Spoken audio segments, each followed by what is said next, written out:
The Large Catechism, Martin Luther. A Christian, profitable, and necessary preface, and faithful, earnest exhortation of Dr. Martin Luther to all Christians, but especially to all pastors and preachers, that they should daily exercise themselves in the Catechism, which is a short summary and epitome of the entire Holy Scriptures, and that they may always teach the same.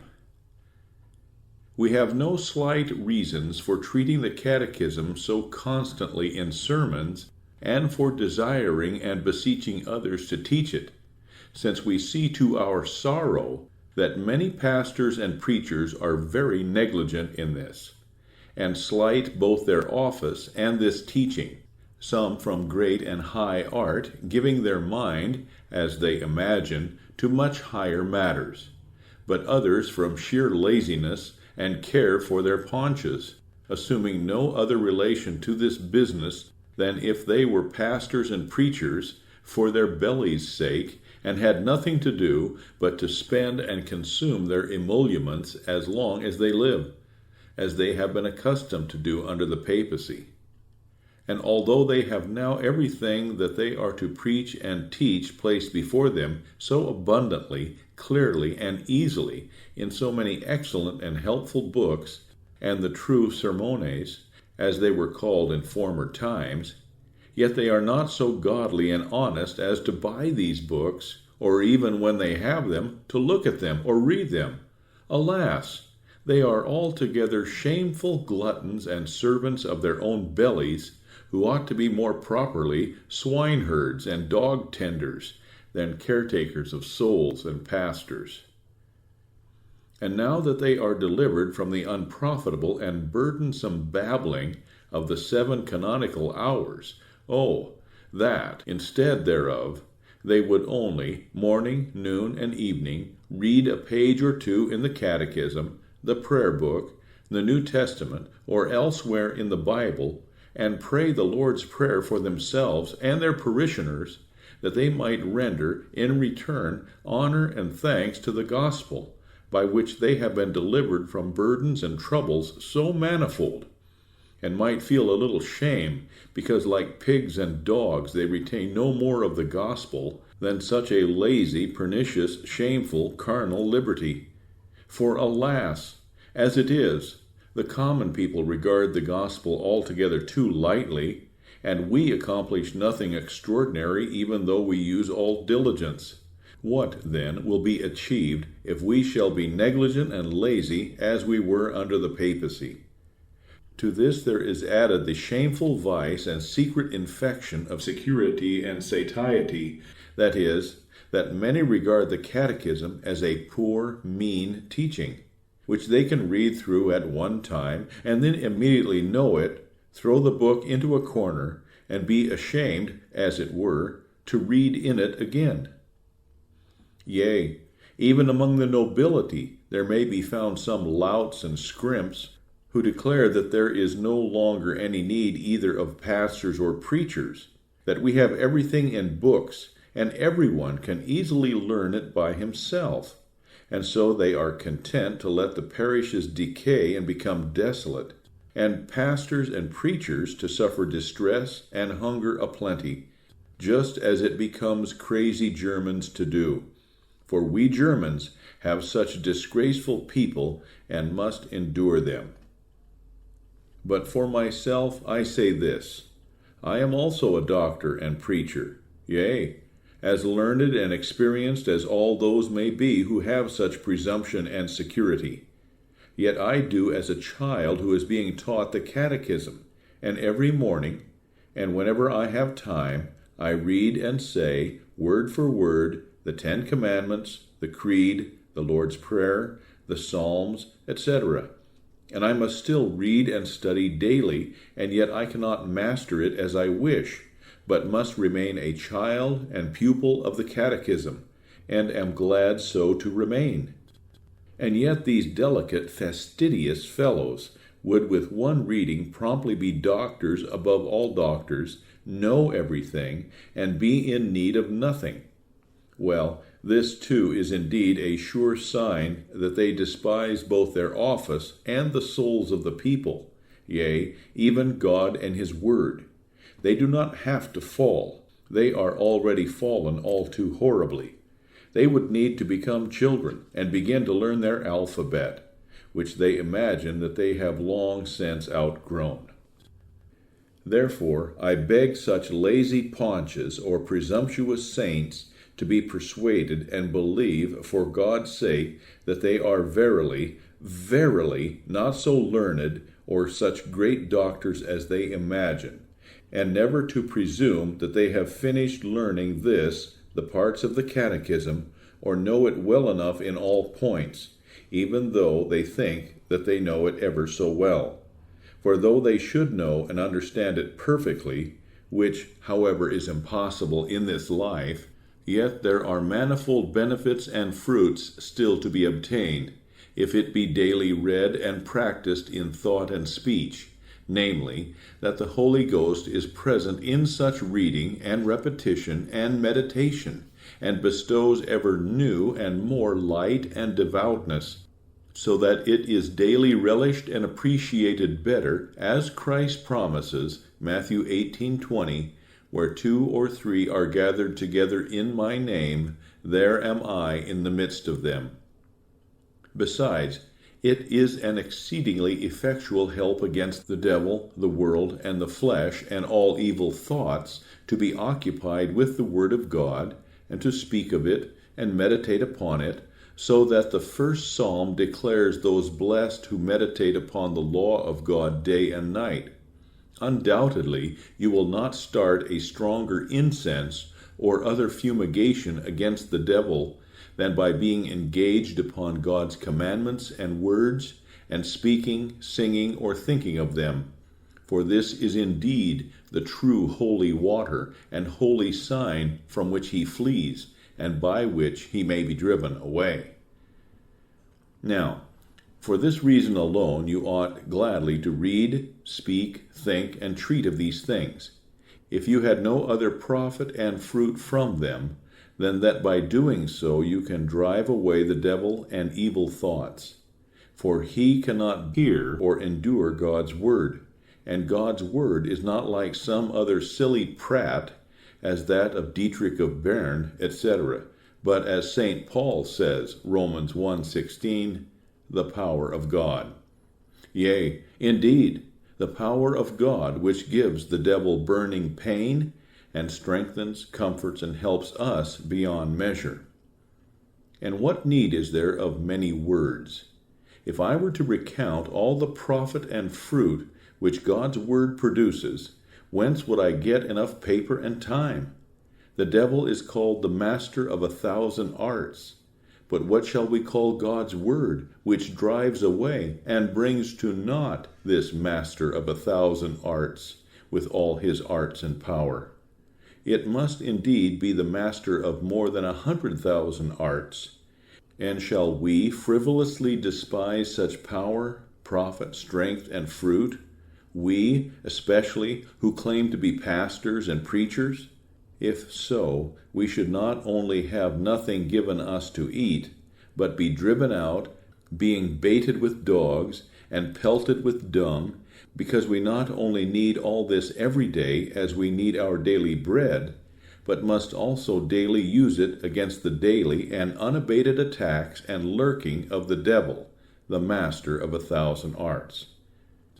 And if this were not sufficient to admonish us to read the Catechism daily, yet we should feel sufficiently constrained by the command of God alone, who solemnly enjoins in Deuteronomy 6:6 and following, that we should always meditate upon his precepts, sitting, walking, standing, lying down, and rising, and have them before our eyes and in our hands as a constant mark and sign. Doubtless he did not so solemnly require and enjoin this without a purpose, but because he knows our danger and need, as well as the constant furious assaults and temptations of devils, he wishes to warn, equip, and preserve us against them, as with a good armor against their fiery darts, and with good medicine against their evil infection and suggestion. Oh, what mad, senseless fools are we, that, while we must ever live and dwell among such mighty enemies as the devils are, we nevertheless despise our weapons and defense, and are too lazy to look at or think of them. And what else are such supercilious, presumptuous saints, who are unwilling to read and study the Catechism daily, doing than esteeming themselves much more learned than God himself with all his saints, angels, patriarchs, prophets, apostles, and all Christians? For inasmuch as God himself is not ashamed to teach these things daily, as knowing nothing better to teach, and always keeps teaching the same thing, and does not take up anything new or different, and all the saints know nothing better or different to learn, and cannot finish learning this, are we not the finest of fellows to imagine, if we have once read or heard it, that we know it all, and have no further need to read and learn, but can finish learning in 1 hour what God himself cannot finish teaching, although he is engaged in teaching it from the beginning to the end of the world, and all prophets, together with all saints, have been occupied with learning it, and have ever remained pupils, and must continue to be such. For it needs must be that whoever knows the 10 Commandments perfectly must know all the Scriptures, so that in all affairs and cases he can advise, help, comfort, judge, and decide both spiritual and temporal matters, and is qualified to sit in judgment upon all doctrines, estates, spirits, laws, and whatever else is in the world. And what, indeed, is the entire Psalter but thoughts and exercises upon the First Commandment? Now I know of a truth that such lazy paunches and presumptuous spirits do not understand a single psalm, much less the entire Holy Scriptures, and yet they pretend to know and despise the Catechism, which is a compend and brief summary of all the Holy Scriptures. Therefore, I again implore all Christians, especially pastors and teachers, not to be doctors too soon, and imagine that they know everything, for imagination and cloth unshrunk and false weights fall far short of the measure, but that they daily exercise themselves well in these studies and constantly treat them.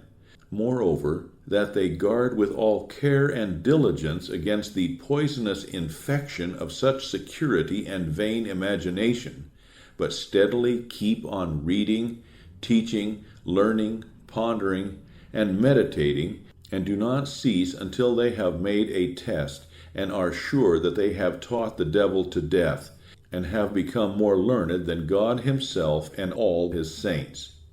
If they manifest such diligence, then I will promise them, and they shall also perceive what fruit they will obtain, and what excellent men God will make of them, so that in due time they themselves will acknowledge that the longer and the more they study the Catechism, the less they know of it, and the more they find yet to learn. And then only, as hungry and thirsty ones, will they truly relish that which now they cannot endure, because of great abundance and satiety. To this end may God grant his grace. Amen. Short Preface of Dr. Martin Luther. This sermon is designed and undertaken that it might be an instruction for children and the simple-minded. Hence of old it was called in Greek Catechism, i.e., instruction for children, what every Christian must needs know, so that he who does not know this could not be numbered with the Christians, nor be admitted to any sacrament, just as a mechanic who does not understand the rules and customs of his trade is expelled and considered incapable. Therefore we must have the young learn the parts which belong to the Catechism, or instruction for children, well and fluently, and diligently exercise themselves in them, and keep them occupied with them. Therefore, it is the duty of every father of a family to question and examine his children and servants at least once a week, and to ascertain that they know of it or are learning, and, if they do not know it, to keep them faithfully at it. For I well remember the time, indeed, even now it is a daily occurrence, that one finds rude old persons who knew nothing, and still know nothing of these things, and who, nevertheless, go to baptism and the Lord's Supper, and use everything belonging to Christians, notwithstanding that those who come to the Lord's Supper ought to know more and have a fuller understanding of all Christian doctrine than children and new scholars. However, for the common people, we are satisfied with the 3 parts, which have remained in Christendom from of old, though little of it has been taught and treated correctly, until both young and old, who are called and wish to be Christians, are well trained in them and familiar with them. These are the following. First, the 10 Commandments of God. 1. Thou shalt have no other gods before me. 2. Thou shalt not take the name of the Lord thy God in vain, for the Lord will not hold him guiltless that taketh his name in vain.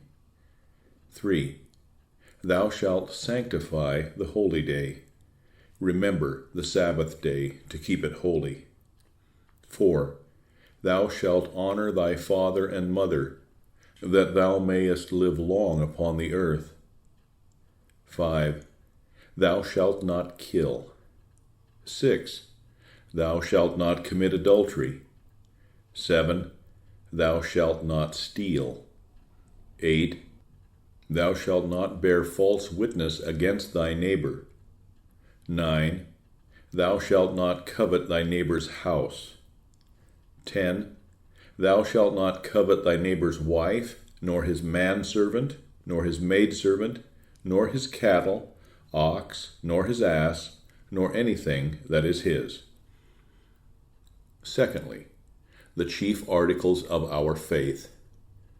I believe in God the Father Almighty, maker of heaven and earth, and in Jesus Christ, his only Son, our Lord, who was conceived by the Holy Ghost, born of the Virgin Mary, suffered under Pontius Pilate, was crucified, dead, and buried. He descended into hell. The 3rd day he rose again from the dead. He ascended into heaven, and sitteth on the right hand of God the Father Almighty. From thence he shall come to judge the quick and the dead. I believe in the Holy Ghost, the holy Christian Church, the communion of saints, the forgiveness of sins, the resurrection of the body, and the life everlasting. Amen. Thirdly, the prayer, or Our Father, which Christ taught us. Our Father, who art in heaven, hallowed be thy name. Thy kingdom come, thy will be done, on earth as it is in heaven.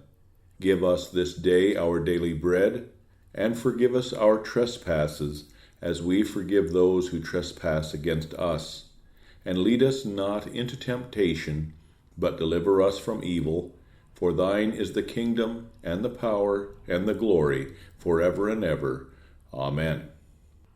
These are the most necessary parts which one should first learn to repeat word for word, and which our children should be accustomed to recite daily when they arise in the morning, when they sit down to their meals, and when they retire at night. And until they repeat them, they should be given neither food nor drink. Likewise, every head of a household is obliged to do the same with respect to his domestics, manservants, and maidservants, and not to keep them in his house if they do not know these things and are unwilling to learn them. For a person who is so rude and unruly as to be unwilling to learn these things is not to be tolerated. For in these 3 parts, everything that we have in the Scriptures is comprehended in short, plain, and simple terms. For the Holy Fathers, or Apostles, whoever they were, have thus embraced in a summary the doctrine, life, wisdom, and art of Christians, of which they speak and treat, and with which they are occupied.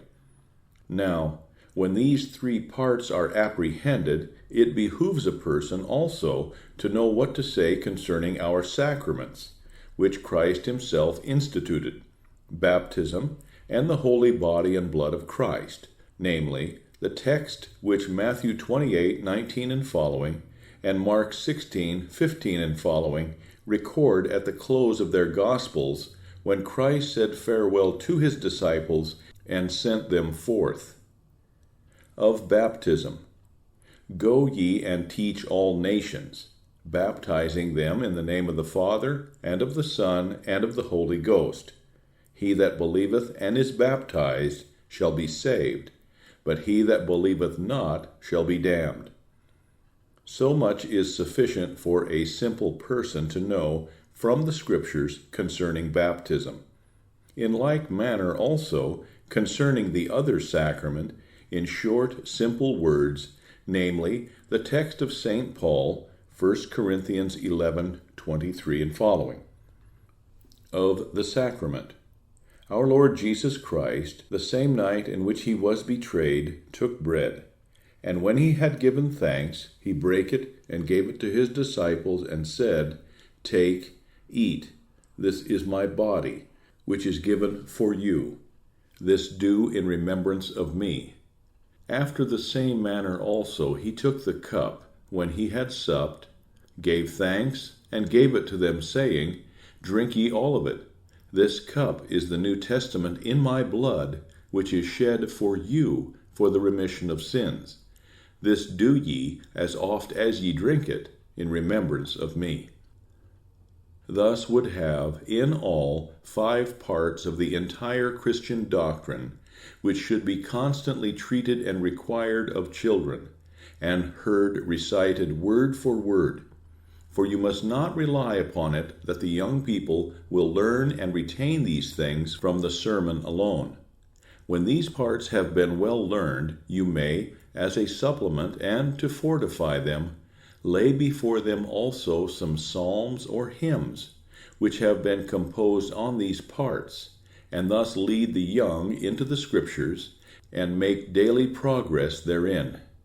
However, it is not enough for them to comprehend and recite these parts according to the words only, but the young people should also be made to attend the preaching, especially during the time which is devoted to the Catechism, that they may hear it explained, and may learn to understand what every part contains, so as to be able to recite it as they have heard it, and, when asked, may give a correct answer, so that the preaching may not be without profit and fruit. For the reason why we exercise such diligence in preaching the Catechism so often is that it may be inculcated on our youth, not in a high and subtle manner, but briefly and with the greatest simplicity, so as to enter the mind readily and be fixed in the memory. Therefore, we shall now take up the above-mentioned articles, one by one, and in the plainest manner possible say about them as much as is necessary. Part First. The First Commandment. Thou shalt have no other gods before me. That is, thou shalt have and worship me alone as thy God. What is the force of this, and how is it to be understood? What does it mean to have a God? Or what is God? Answer: a God means that from which we are to expect all good, and to which we are to take refuge in all distress. So that to have a God is nothing else than to trust and believe him from the whole heart. As I have often said, that the confidence and faith of the heart alone make both God and an idol. If your faith and trust be right, then is your God also true. And, on the other hand, if your trust be false and wrong, then you have not the true God. For these two belong together, faith, and God. That now, I say, upon which you set your heart and put your trust is properly your God. Therefore, it is the intent of this commandment to require true faith and trust of the heart, which settles upon the only true God and clings to him alone. That is as much as to say, see to it that you let me alone be your God and never seek another, i.e., what you lack of good things, expect it of me, and look to me for it. And whenever you suffer misfortune and distress, creep and cling to me. I will give you enough and help you out of every need. Only let not your heart cleave to or rest in any other. This I must unfold somewhat more plainly, that it may be understood and perceived by ordinary examples of the contrary. Many a one thinks that he has God and everything in abundance when he has money and possessions. He trusts in them and boasts of them with such firmness and assurance as to care for no one. Lo, such a man also has a god, Mammon by name, i.e., money and possessions, on which he sets all his heart, and which is also the most common idol on earth. He who has money and possessions feels secure, and is joyful and undismayed as though he were sitting in the midst of paradise. On the other hand, he who has none doubts and is despondent, as though he knew of no God.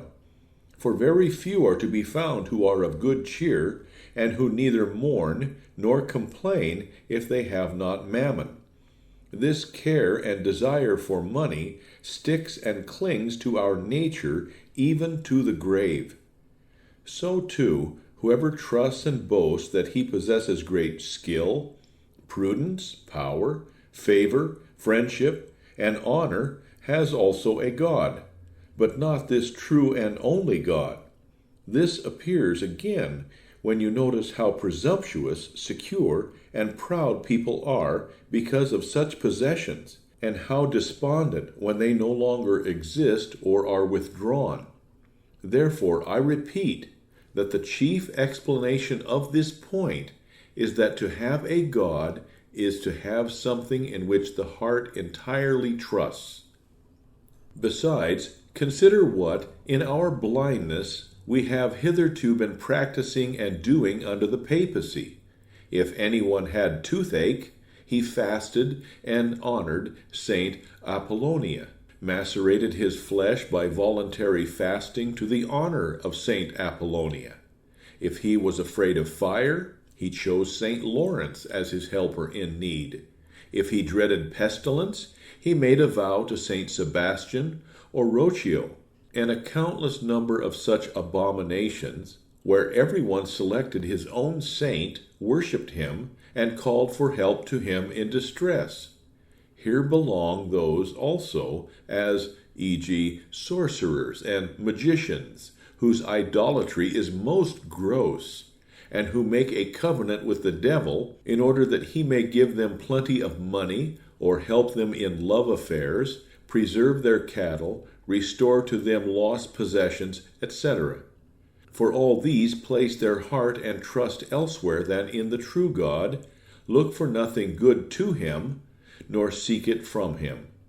Thus, you can easily understand what and how much this commandment requires, namely, that man's entire heart and all his confidence be placed in God alone and in no one else. For to have God, you can easily perceive, is not to lay hold of him with our hands, or to put him in a bag as money, or to lock him in a chest as silver vessels, but to apprehend him means when the heart lays hold of him and clings to him. But to cling to him with the heart is nothing else than to trust in him entirely. For this reason he wishes to turn us away from everything else that exists outside of him, and to draw us to himself, namely, because he is the only eternal good. As though he would say, whatever you have heretofore sought of the saints, or for whatever things you have trusted in mammon or anything else, expect it all of me, and regard me as the one who will help you and pour out upon you richly all good things. Lo, here you have the meaning of the true honor and worship of God, which pleases God, and which he commands under penalty of eternal wrath, namely, that the heart know no other comfort or confidence than in him, and do not suffer itself to be torn from him, but, for him, risk and disregard everything upon earth. On the other hand, you can easily see and judge how the world practices only false worship and idolatry. For no people has ever been so reprobate as not to institute and observe some divine worship. Everyone has set up as his special God whatever he looked to for blessings, help, and comfort. Thus, for example, the heathen who put their trust in power and dominion elevated Jupiter as the supreme god. The others, who were bent upon riches, happiness, or pleasure, and a life of ease, Hercules, Mercury, Venus, or others. Women with child, Diana or Lucina, and so on. Thus everyone made that his god to which his heart was inclined, so that even in the mind of the heathen, to have a god means to trust and believe. But their error is this, that their trust is false and wrong, for it is not placed in the only God, besides whom there is truly no God in heaven or upon earth. Therefore, the heathen really make their self-invented notions and dreams of God an idol, and put their trust in that which is altogether nothing. Thus it is with all idolatry, for it consists not merely in erecting an image and worshipping it, but rather in the heart, which stands gaping at something else, and seeks help and consolation from creatures, saints, or devils, and neither cares for God, nor looks to him for so much good as to believe that he is willing to help, neither believes that whatever good it experiences comes from God. Besides, there is also a false worship and extreme idolatry, which we have hitherto practiced, and is still prevalent in the world, upon which also all ecclesiastical orders are founded, and which concerns the conscience alone, that seeks in its own works help, consolation, and salvation, presumes to wrest heaven from God, and reckons how many bequests it has made, how often it has fasted, celebrated Mass, etc. Upon such things it depends, and of them boasts, as though unwilling to receive anything from God as a gift, but desires itself to earn or merit it superabundantly, just as though he must serve us and were our debtor, and we his liege lords.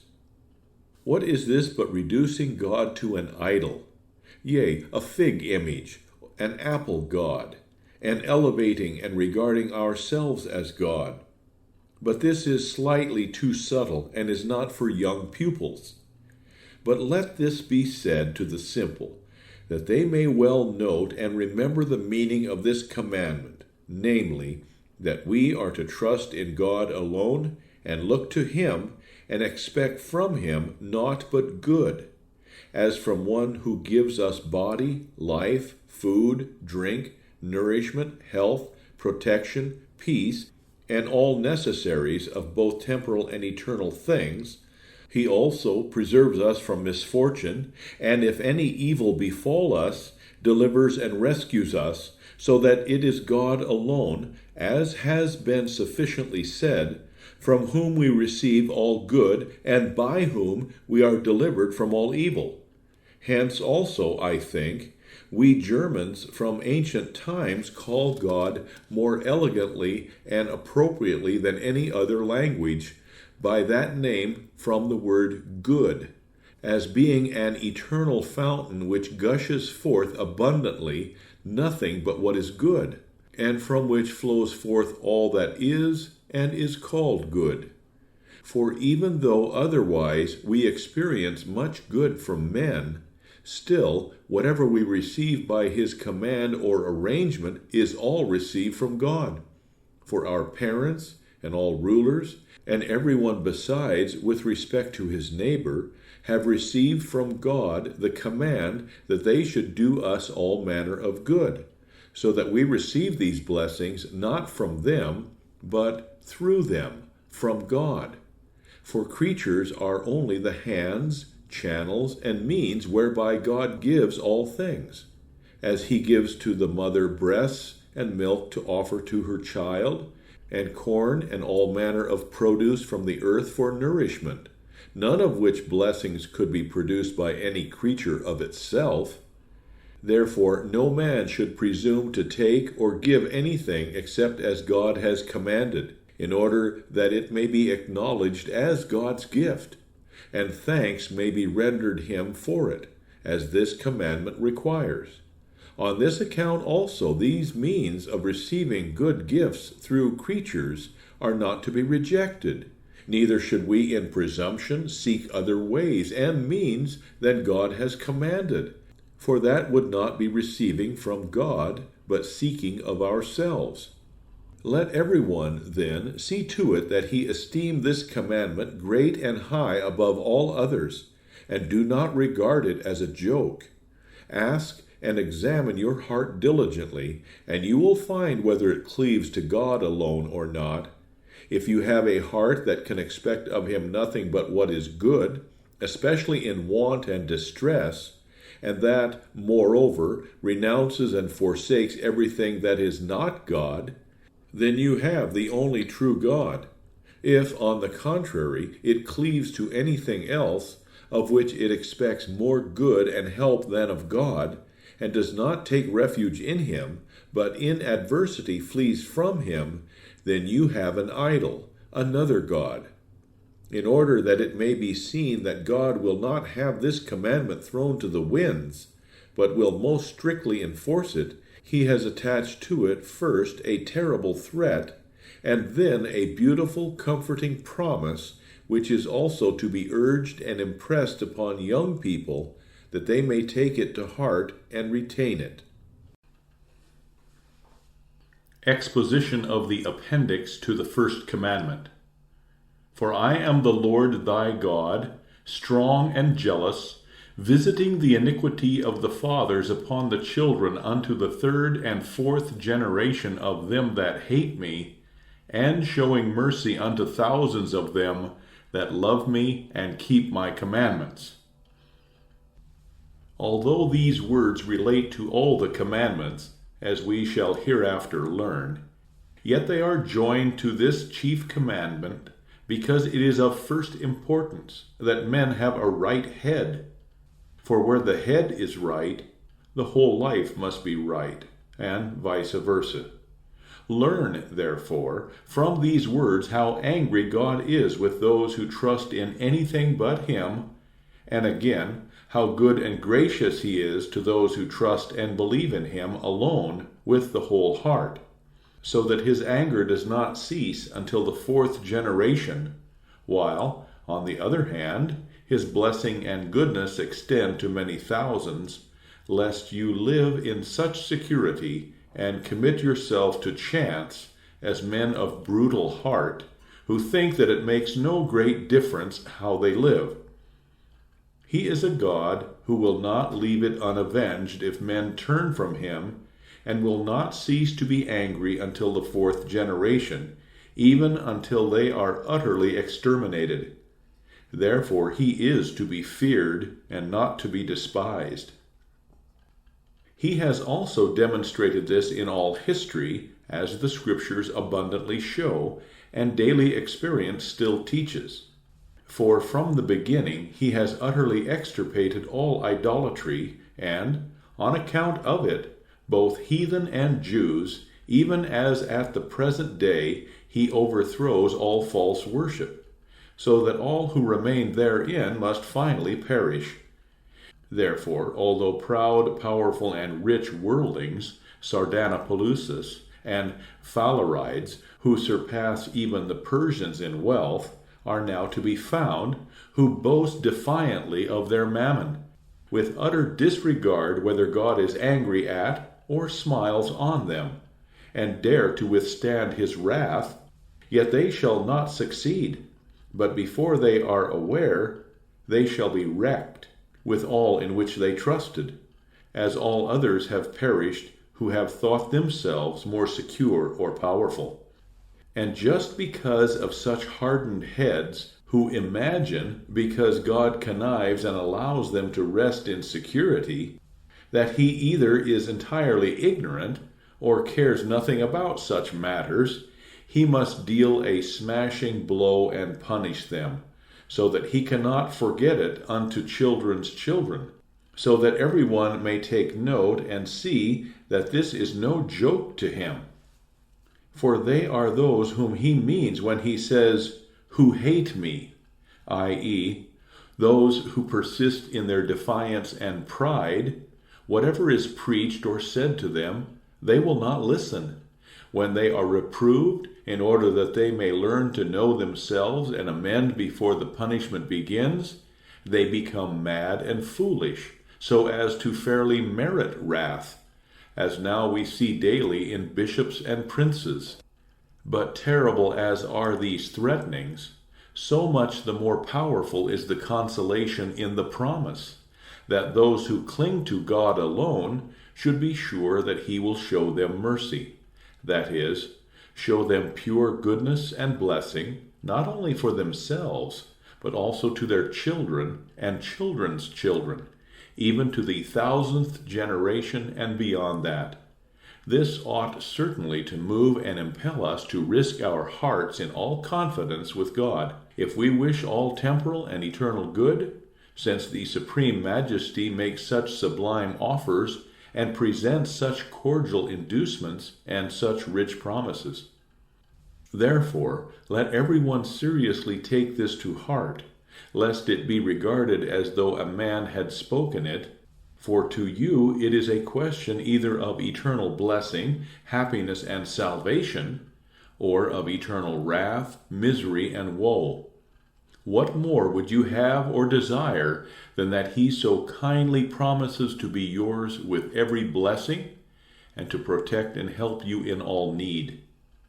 But alas, here is the failure, that the world believes nothing of this, nor regards it as God's word, because it sees that those who trust in God and not in mammon suffer care and want, and the devil opposes and resists them, that they have neither money, favor, nor honor, and besides can scarcely support life, while, on the other hand, those who serve mammon have power, favor, honor, possessions, and every comfort in the eyes of the world.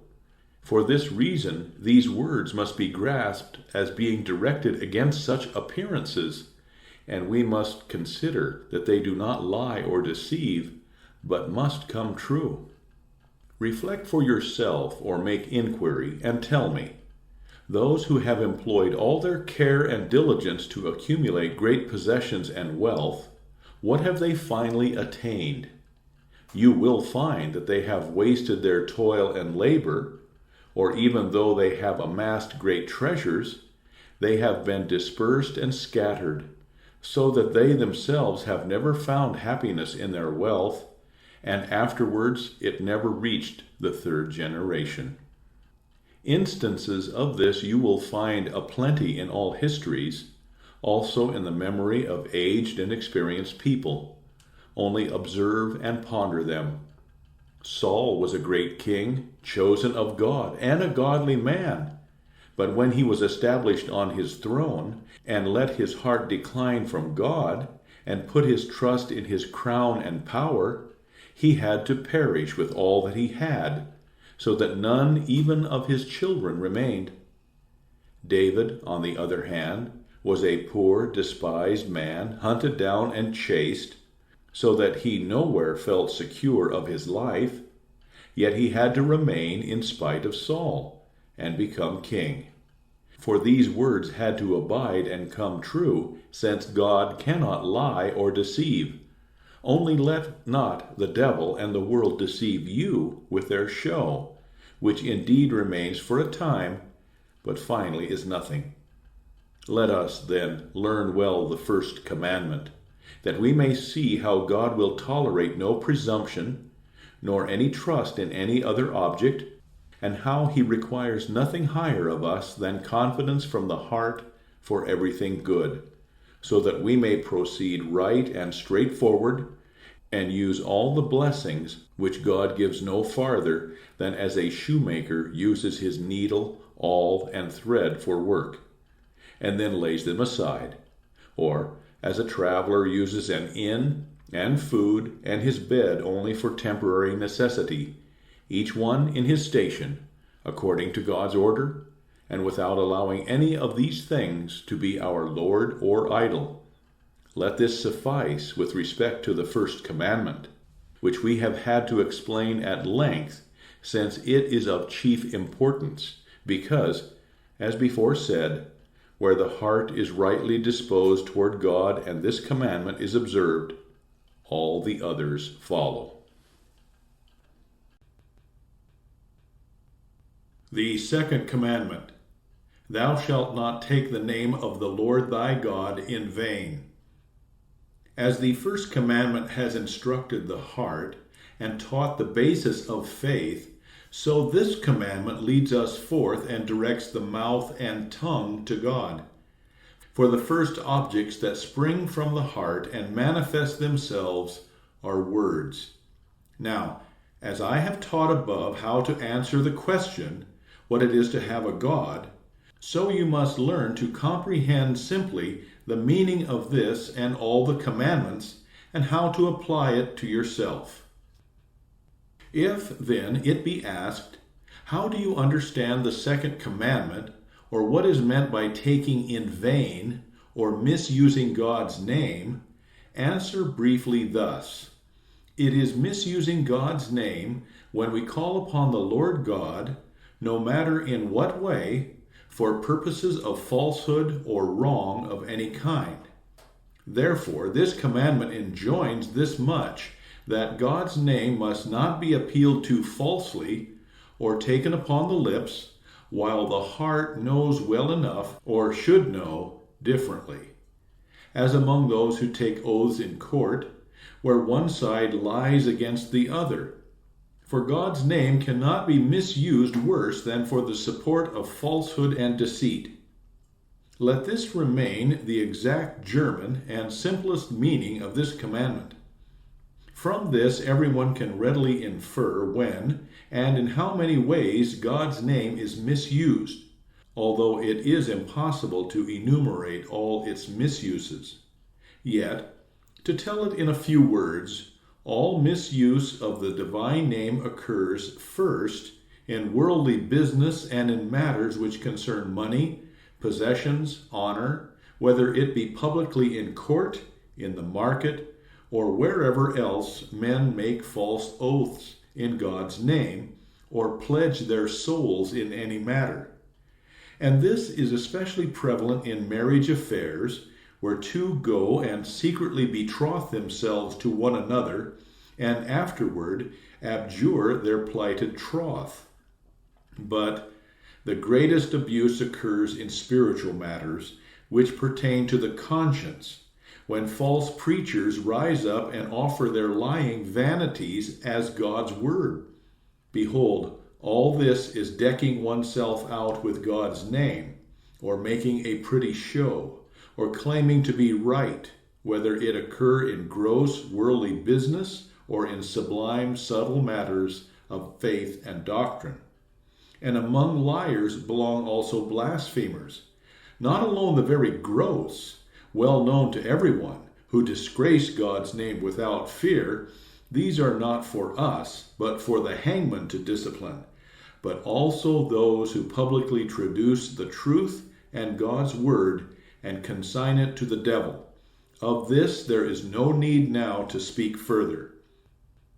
Here, then, let us learn and take to heart the great importance of this commandment, that with all diligence we may guard against and dread every misuse of the holy name, as the greatest sin that can be outwardly committed. For to lie and deceive is in itself a great sin, but is greatly aggravated when we attempt to justify it and seek to confirm it by invoking the name of God and using it as a cloak for shame, so that from a single lie, a double lie, nay, manifold lies result. For this reason, too, God has added a solemn threat to this commandment, to wit, for the Lord will not hold him guiltless that taketh his name in vain. That is, it shall not be condoned to any one, nor pass unpunished.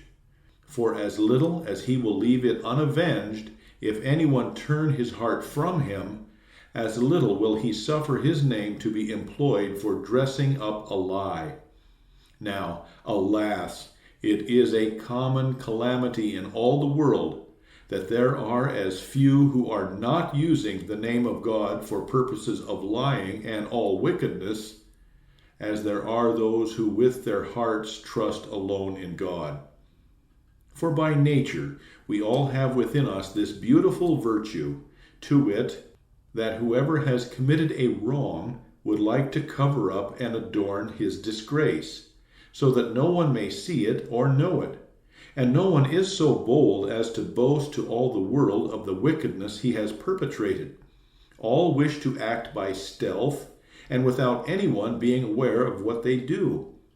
Then, if anyone be arraigned, the name of God is dragged into the affair, and must make the villainy look like godliness, and the shame like honor. This is the common course of the world, which, like a great deluge, has flooded all lands. Hence, we have also as our reward what we seek and deserve: pestilences, wars, famines, conflagrations, floods, wayward wives, children, servants, and all sorts of defilement. Whence else should so much misery come? It is still a great mercy that the earth bears and supports us. Therefore, above all things, our young people should have this commandment earnestly enforced upon them, and they should be trained to hold this and the First Commandment in high regard. And whenever they transgress, we must at once be after them with the rod, and hold the commandment before them, and constantly inculcate it, so as to bring them up not only with punishment, but also in the reverence and fear of God. Thus, you now understand what it is to take God's name in vain. That is, to recapitulate briefly, either simply for purposes of falsehood and to allege God's name for something that is not so, or to curse, swear, conjure, and, in short, to practice whatever wickedness one may. Besides this, you must also know how to use the name of God aright. For when saying, "Thou shalt not take the name of the Lord thy God in vain," he gives us to understand at the same time that it is to be used properly. For it has been revealed and given to us for the very purpose that it may be of constant use and profit. Hence, it is a natural inference, since using the holy name for falsehood or wickedness is here forbidden, that we are, on the other hand, commanded to employ it for truth and for all good, as when one swears truly where there is a need and it is demanded.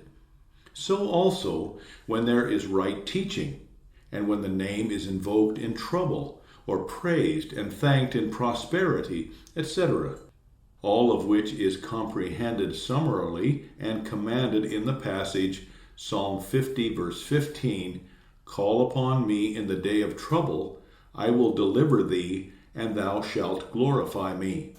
For all this is bringing it into the service of truth, and using it in a blessed way, and thus his name is hallowed, as we pray in the Lord's Prayer. Thus you have the sum of the entire commandment explained. And with this understanding, the question with which many teachers have troubled themselves has been easily solved, to wit, why swearing is prohibited in the gospel, and yet Christ, St. Paul, and other saints often swore.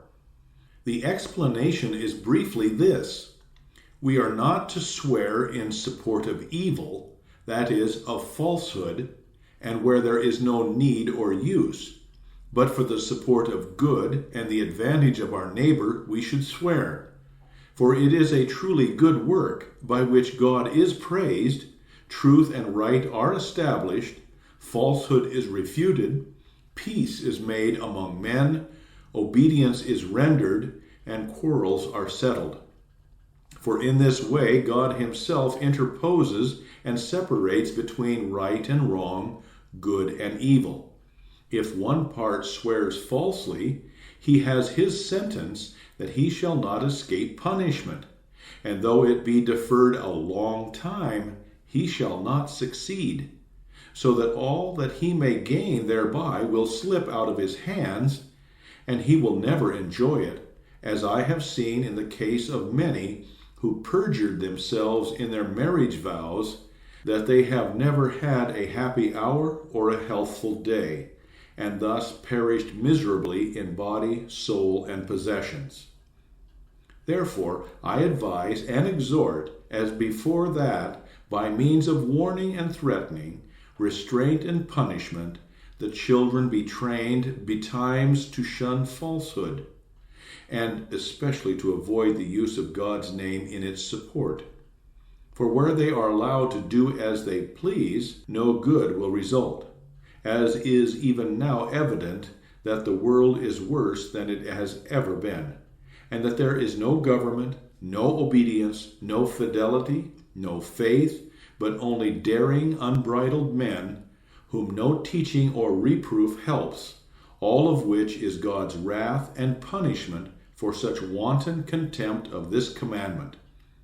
On the other hand, they should be constantly urged and incited to honor God's name and to have it always upon their lips in everything that may happen to them or come to their notice, for that is the true honor of his name, to look to it and implore it for all consolation, so that, as we have heard above, first the heart, by faith, gives God the honor due him, and afterwards the lips by confession.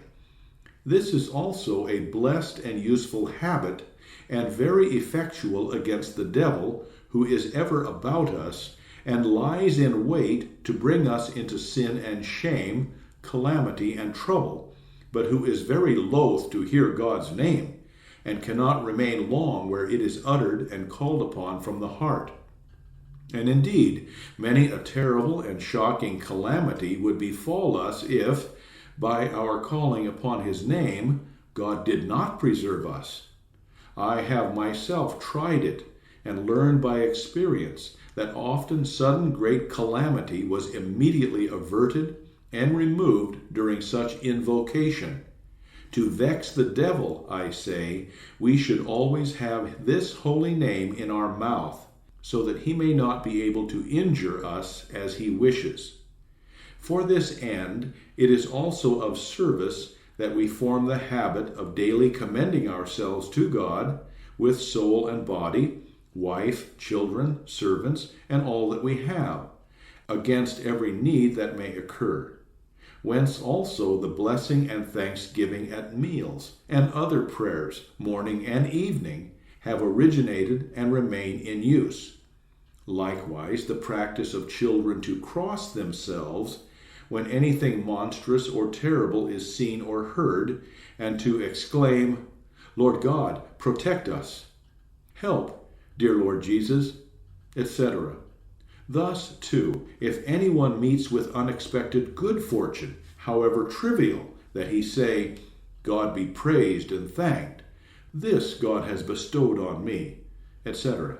As formerly the children were accustomed to fast and pray to St. Nicholas and other saints, this would be more pleasing and acceptable to God than all monasticism and Carthusian sanctity.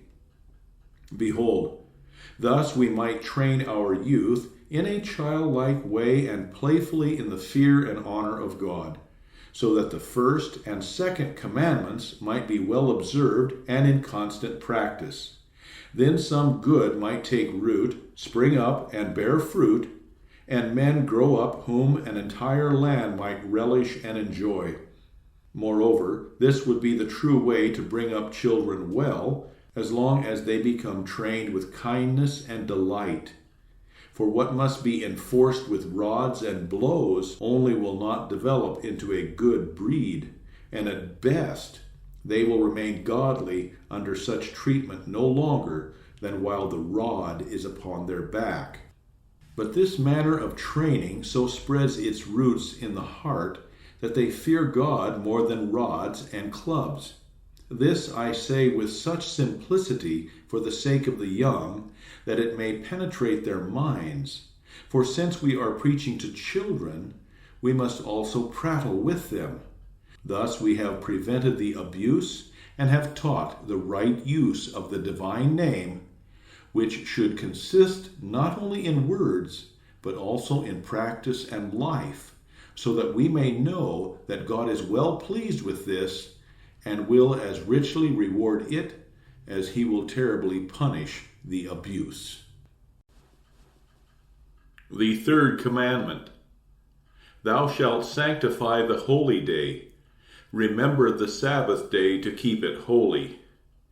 The word holy day is rendered from the Hebrew word Sabbath, which properly signifies to rest, that is, to abstain from labor. Hence we are accustomed to say, cease working, or sanctify the Sabbath. Now, in the Old Testament, God separated the seventh day and appointed it for rest, and commanded that it should be regarded as holy above all others. As regards this external observance, this commandment was given to the Jews alone, that they should abstain from toilsome work and rest, so that both man and beast might recuperate, and might not be weakened by unremitting labor. Although they afterwards restricted this too closely and grossly abused it, so that they traduced and could not endure in Christ those works which they themselves were accustomed to do on that day, as we read in the Gospel. Just as though the commandment were fulfilled by doing no external manual work whatever, which, however, was not the meaning, but, as we shall hear, that they sanctify the holy day or day of rest. This commandment, therefore, according to its gross sense, does not concern us Christians, for it is altogether an external matter, like other ordinances of the Old Testament, which were attached to particular customs, persons, times, and places, and now have been made free through Christ. But to grasp a Christian meaning for the simple as to what God requires in this commandment, note that we keep holy days not for the sake of intelligent and learned Christians, for they have no need of it, but first of all, for bodily causes and necessities, which nature teaches and requires, for the common people, manservants and maidservants, who have been attending to their work and trade the whole week, that for a day they may retire in order to rest and be refreshed. Secondly, and most especially, that on such day of rest, since we can get no other opportunity, freedom and time be taken to attend divine service, so that we come together to hear and treat of God's word, and then to praise God, to sing and pray. However, this, I say, is not so restricted to any time as with the Jews, that it must be just on this or that day. For in itself no one day is better than another, but this should indeed be done daily. However, since the masses cannot give such attendance, there must be at least one day in the week set apart. But since from of old Sunday, the Lord's Day, has been appointed for this purpose, we also should continue the same, in order that everything be done in harmonious order, and no one create disorder by unnecessary innovation. Therefore, this is the simple meaning of the commandment. Since holidays are observed anyhow, such observance should be devoted to hearing God's word, so that the special function of this day should be the ministry of the word for the young and the mass of poor people. Yet that the resting be not so strictly interpreted as to forbid any other incidental work that cannot be avoided. Accordingly, when asked what is meant by the commandment, "Thou shalt sanctify the holy day," answer, to sanctify the holy day is the same as to keep it holy. But what is meant by keeping it holy? Nothing else than to be occupied in the holy words, works, and life. For the day needs no sanctification for itself, for in itself it has been created holy.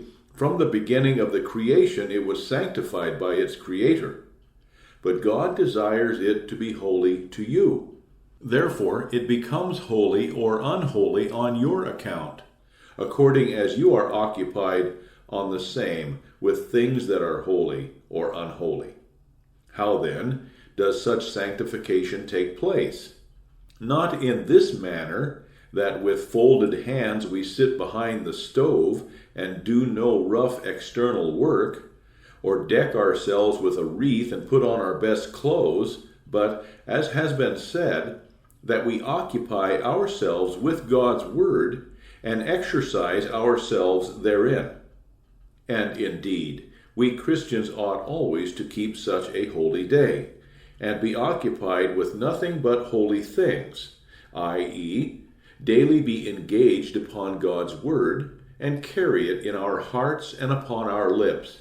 But, as has been said, since we do not at all times have leisure, we must devote several hours a week for the sake of the young, or at least a day for the sake of the entire multitude, to be concerned about this alone, and especially urge the 10 Commandments, the Creed, and the Lord's Prayer, and thus direct our whole life and being according to God's Word.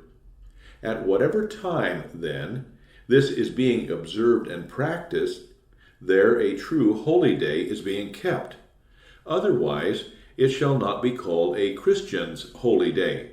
For indeed, non-Christians can also cease from work and be idle, just as the entire swarm of our ecclesiastics, who stand daily in the churches singing and ringing bells, but keeping no holy day holy, because they neither preach nor practice God's word, but teach and live contrary to it.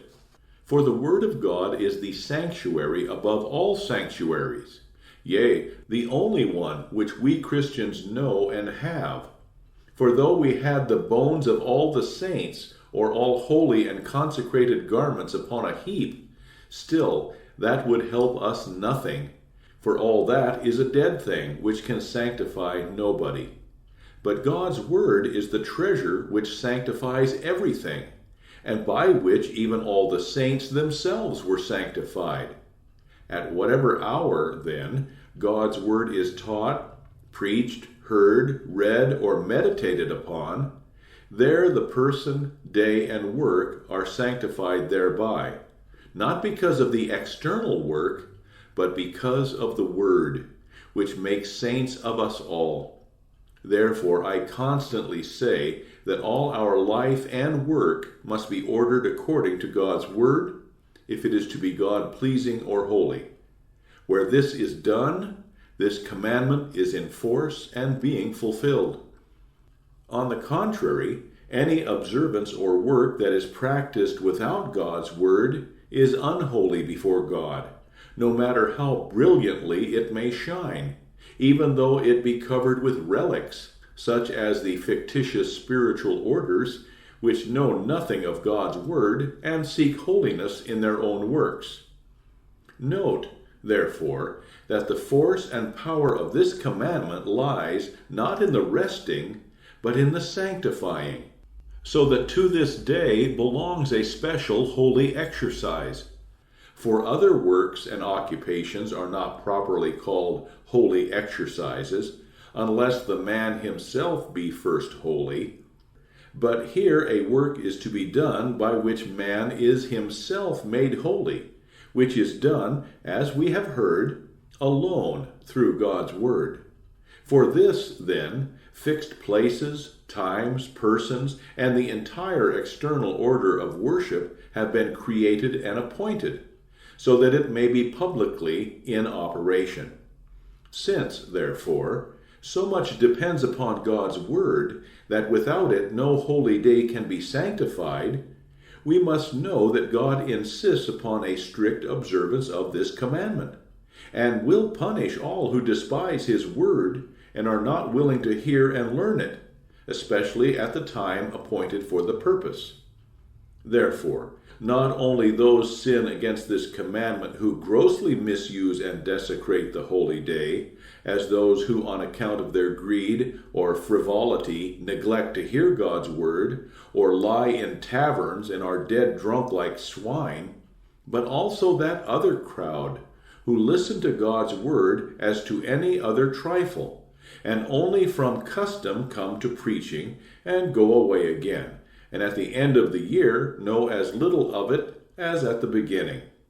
For hitherto the opinion prevailed that you had properly hallowed Sunday when you had heard a Mass or the Gospel read, but no one cared for God's word, as also no one taught it.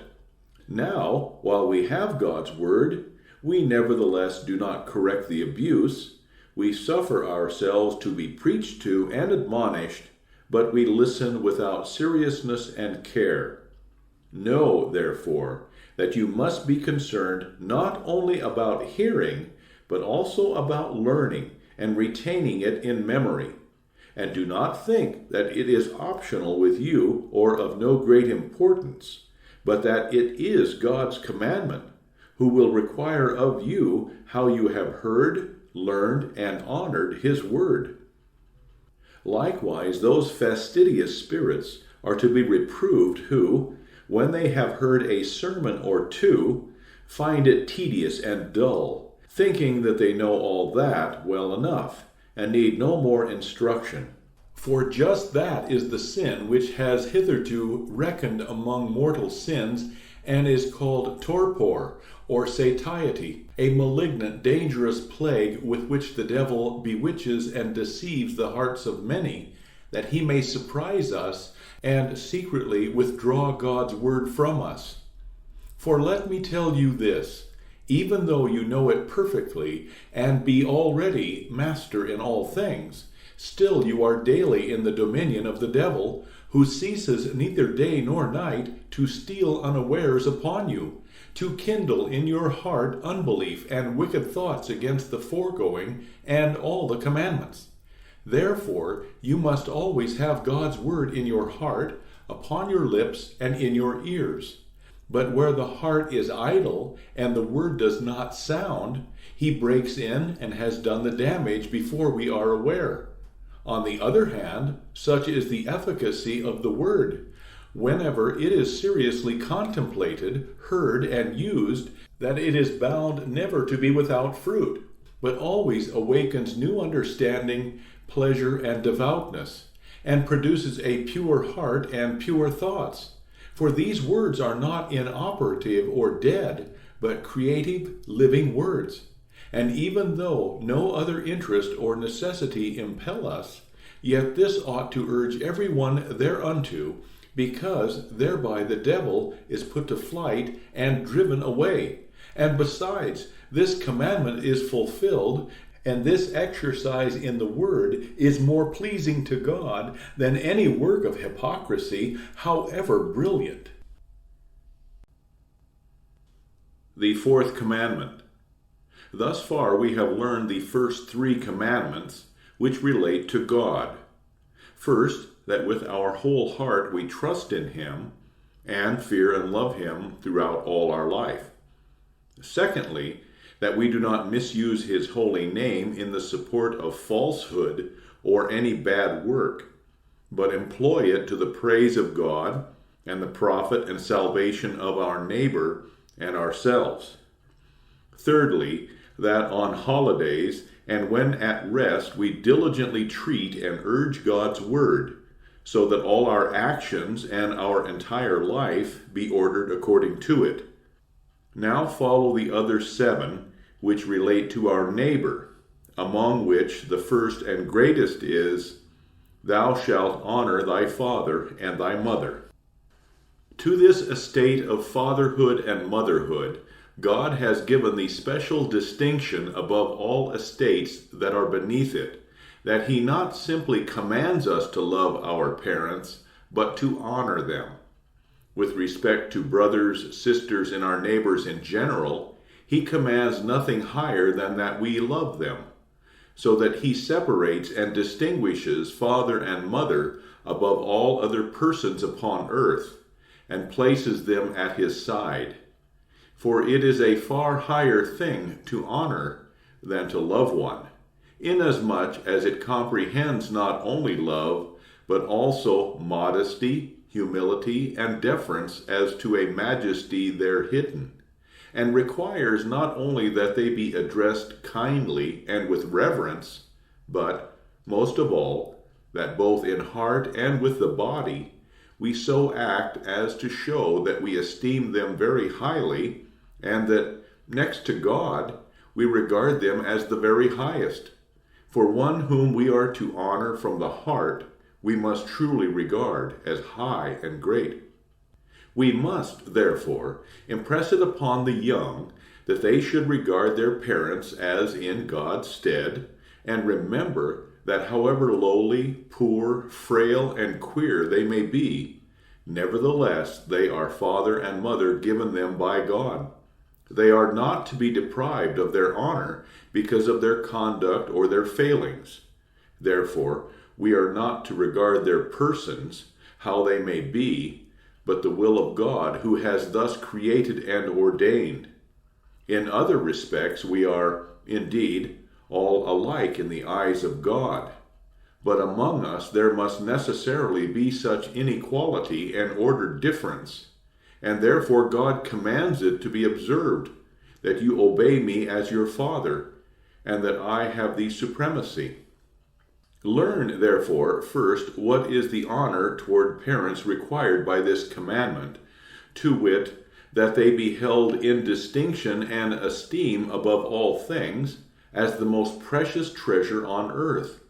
Furthermore, that also in our words we observe modesty toward them, do not accost them roughly, haughtily, and defiantly, but yield to them and be silent, even though they go too far. Thirdly, that we show them such honor also by works, that is, with our body and possessions, that we serve them, help them, and provide for them when they are old, sick, infirm, or poor, and that not only gladly, but with humility and reverence, as doing it before God.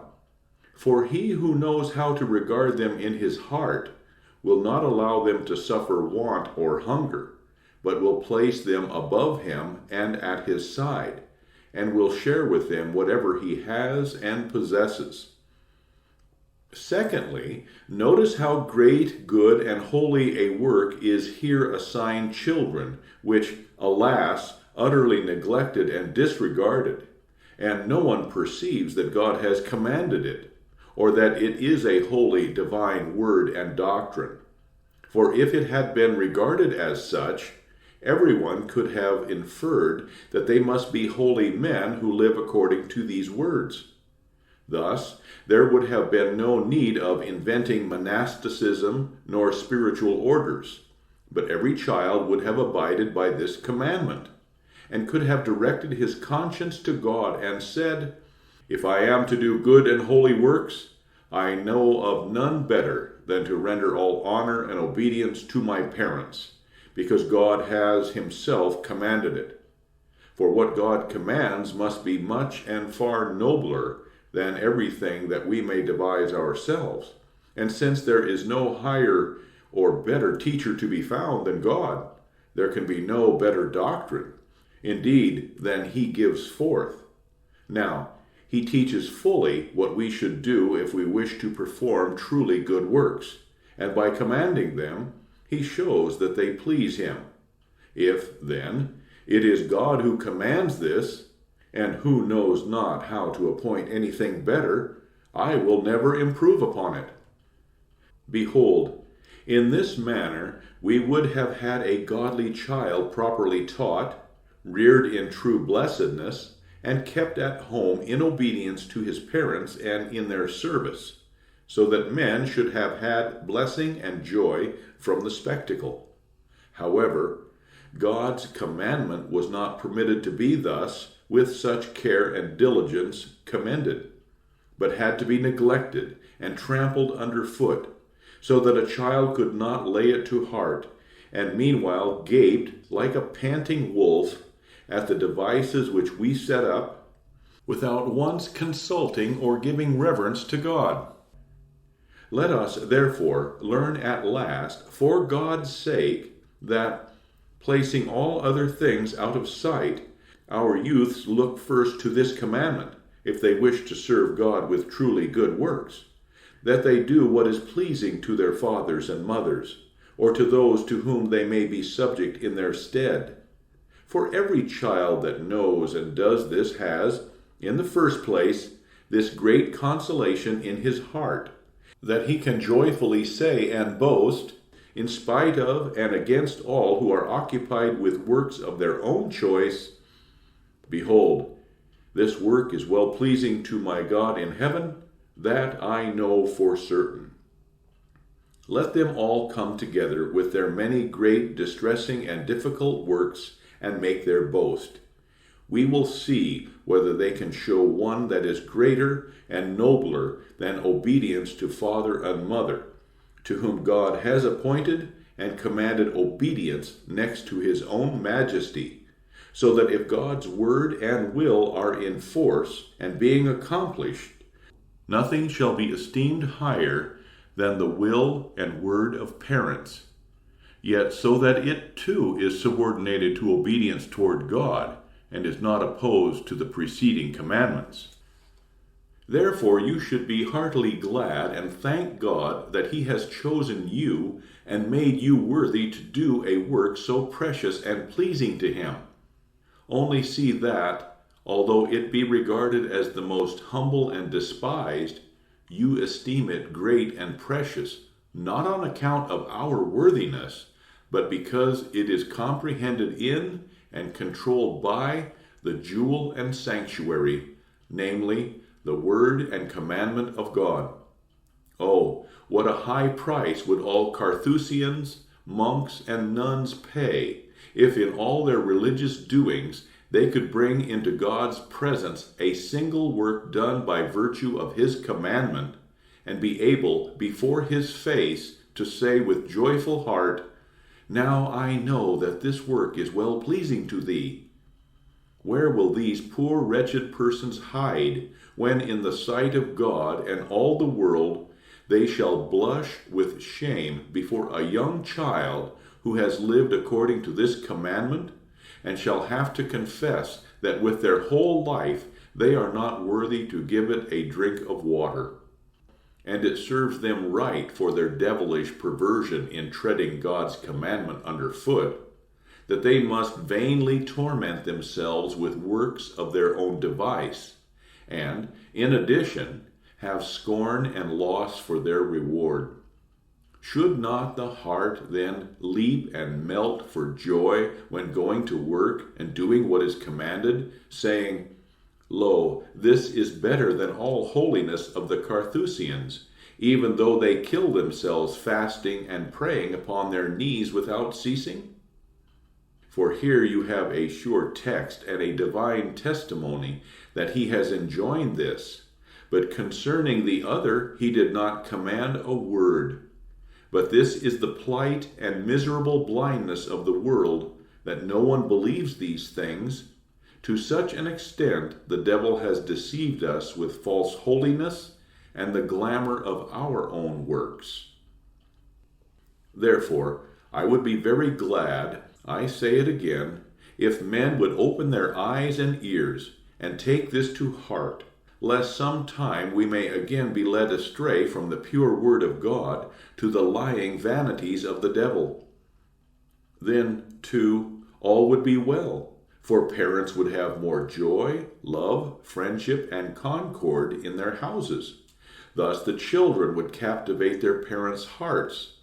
On the other hand, when they are obstinate and will not do what they ought until a rod is laid upon their back, they anger both God and their parents, whereby they deprive themselves of this treasure and joy of conscience, and lay up for themselves only misfortune. Therefore, as everyone complains, the course of the world now is such that both young and old are altogether dissolute and beyond control, have no reverence nor sense of honor, do nothing except as they are driven to it by blows, and perpetrate what wrong and detraction they can behind each other's back.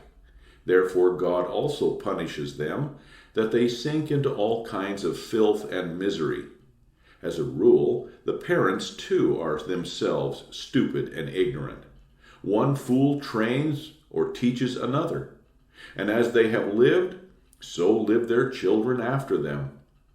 This, now, I say, should be the first and most important consideration to urge us to the observance of this commandment, on which account, if we had no father and mother, we ought to wish that God would set up wood and stone before us, whom we might call father and mother. How much more, since he has given us living parents, should we rejoice to show them honor and obedience, because we know it is so highly pleasing to the divine majesty and to all angels, and vexes all devils, and is, besides, the highest work which we can do, after the sublime divine worship comprehended in the previous commandments, so that giving of alms and every other good work toward our neighbor are not equal to this. For God has assigned this estate the highest place, yea, has set it up in his own stead upon earth. This will and pleasure of God ought to be a sufficient reason and incentive to us to do what we can with good will and pleasure. Besides this, it is our duty before the world to be grateful for benefits and every good which we have of our parents. But here again the devil rules in the world, so that the children forget their parents, as we all forget God, and no one considers how God nourishes, protects, and defends us, and bestows so much good on body and soul. Especially when an evil hour comes, we are angry and grumble with impatience, and all the good which we have received throughout our life is wiped out from our memory. Just so we do also with our parents, and there is no child that understands and considers this, what parents have endured while nourishing and fostering him, except the Holy Ghost grant him this grace. God knows very well this perverseness of the world. Therefore he admonishes and urges by commandments that every one consider what his parents have done for him, and he will find that he has from them body and life. Moreover, that he has been fed and reared, when otherwise he would have perished 100 times in his own filth. Therefore it is a true and good saying of old and wise men, to God, to parents, and to teachers, we can never render sufficient gratitude and compensation. He that regards and considers this will indeed, without compulsion, do all to honor his parents, and bear them up on his hands, as those through whom God has done him all good.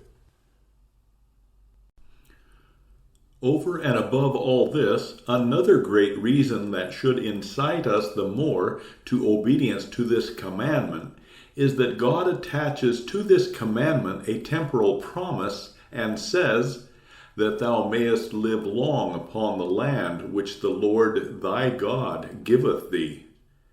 Here you can see yourself how much God is in earnest in respect to this commandment. inasmuch as he not only declares that it is well-pleasing to him, and that he has joy and delight therein, but also that it shall be for our prosperity and promote our highest good, so that we may have a pleasant and agreeable life, furnished with every good thing. Therefore, also, St. Paul greatly emphasizes the same and rejoices in it when he says, Ephesians 6:2-3, "This is the first commandment with promise, that it may be well with thee, and thou mayest live long on the earth. For although the rest also have their promises contained in them, yet in none is it so plainly and explicitly stated." Here, then, you have the fruit and the reward, that whoever observes this commandment shall have happy days, fortune, and prosperity, and on the other hand, the punishment, that whoever is disobedient shall the sooner perish and never enjoy life. For to have long life in the sense of the Scriptures is not only to become old, but to have everything which belongs to long life, such as health, wife and children, livelihood, peace, good government, etc., without which this life can neither be enjoyed in cheerfulness nor long endure. If, therefore, you will not obey father and mother and submit to their discipline, then obey the hangman. If you will not obey him, then submit to the skeleton man, i.e., death, the all-subduer, the teacher of wicked children. For on this God insists peremptorily. Either if you obey him, rendering love and service, he will reward you abundantly with all good, or if you offend him, he will send upon you both death and the hangman. Whence come so many knaves that must daily be hanged, beheaded, broken upon the wheel, but from disobedience to parents? Because they will not submit to discipline in kindness, so that by the punishment of God they bring it about that we behold their misfortune and grief. For it seldom happens that such perverse people die a natural or timely death. But the godly and obedient have this blessing, that they live long in pleasant quietness, and see their children's children, as said above, to the third and fourth generation. Thus, experience also teaches that where there are honorable old families who fare well and have many children, they owe their origin to the fact, to be sure, that some of them were brought up well and were regardful of their parents. On the other hand, it is written of the wicked, Psalm 109, verse 13, "Let his posterity be cut off, and in the generation following let their name be blotted out." Therefore, heed well how great a thing in God's sight obedience is, since he so highly esteems it, is so highly pleased with it, and rewards it so richly, and besides enforces punishment so rigorously on those who act contrariwise. All this I say, that it may be well impressed upon the young. For no one believes how necessary this commandment is, although it has not been esteemed and taught hitherto under the papacy. These are simple and easy words, and everybody thinks he knew them afore. Therefore men pass them lightly by, are gaping after other matters, and do not see and believe that God is so greatly offended if they be disregarded, nor that one does a work so well-pleasing and precious if he follows them. In this commandment belongs a further statement regarding all kinds of obedience to persons in authority who have to command and to govern. For all authority flows and is propagated from the authority of parents. For where a father is unable alone to educate his rebellious and irritable child, he employs a schoolmaster to instruct him. If he be too weak, he enlists the aid of his friends and neighbors. If he departs this life, he delegates and confers his authority and government upon others who are appointed for the purpose. Likewise, he must have domestics, manservants, and maidservants under himself for the management of the household, so that all whom we call masters are in the place of parents and must derive their power and authority to govern from them. Hence also they are all called fathers in the Scriptures, as those who in their government perform the functions of a father, and should have a paternal heart toward their subordinates, as also from antiquity the Romans and other nations called the masters and mistresses of the household housefathers and housemothers. So also they called their national rulers and overlords fathers of the entire country. For a great shame to us who would be Christians that we do not likewise call them so, or at least do not esteem and honor them as such. Now, what a child owes to father and mother, the same owe all who are embraced in the household. Therefore, manservants and maidservants should be careful not only to be obedient to their masters and mistresses, but also to honor them as their own fathers and mothers, and to do everything which they know is expected of them, not from compulsion and with reluctance, but with pleasure and joy for the cause just mentioned, namely, that it is God's command and is pleasing to him above all other works.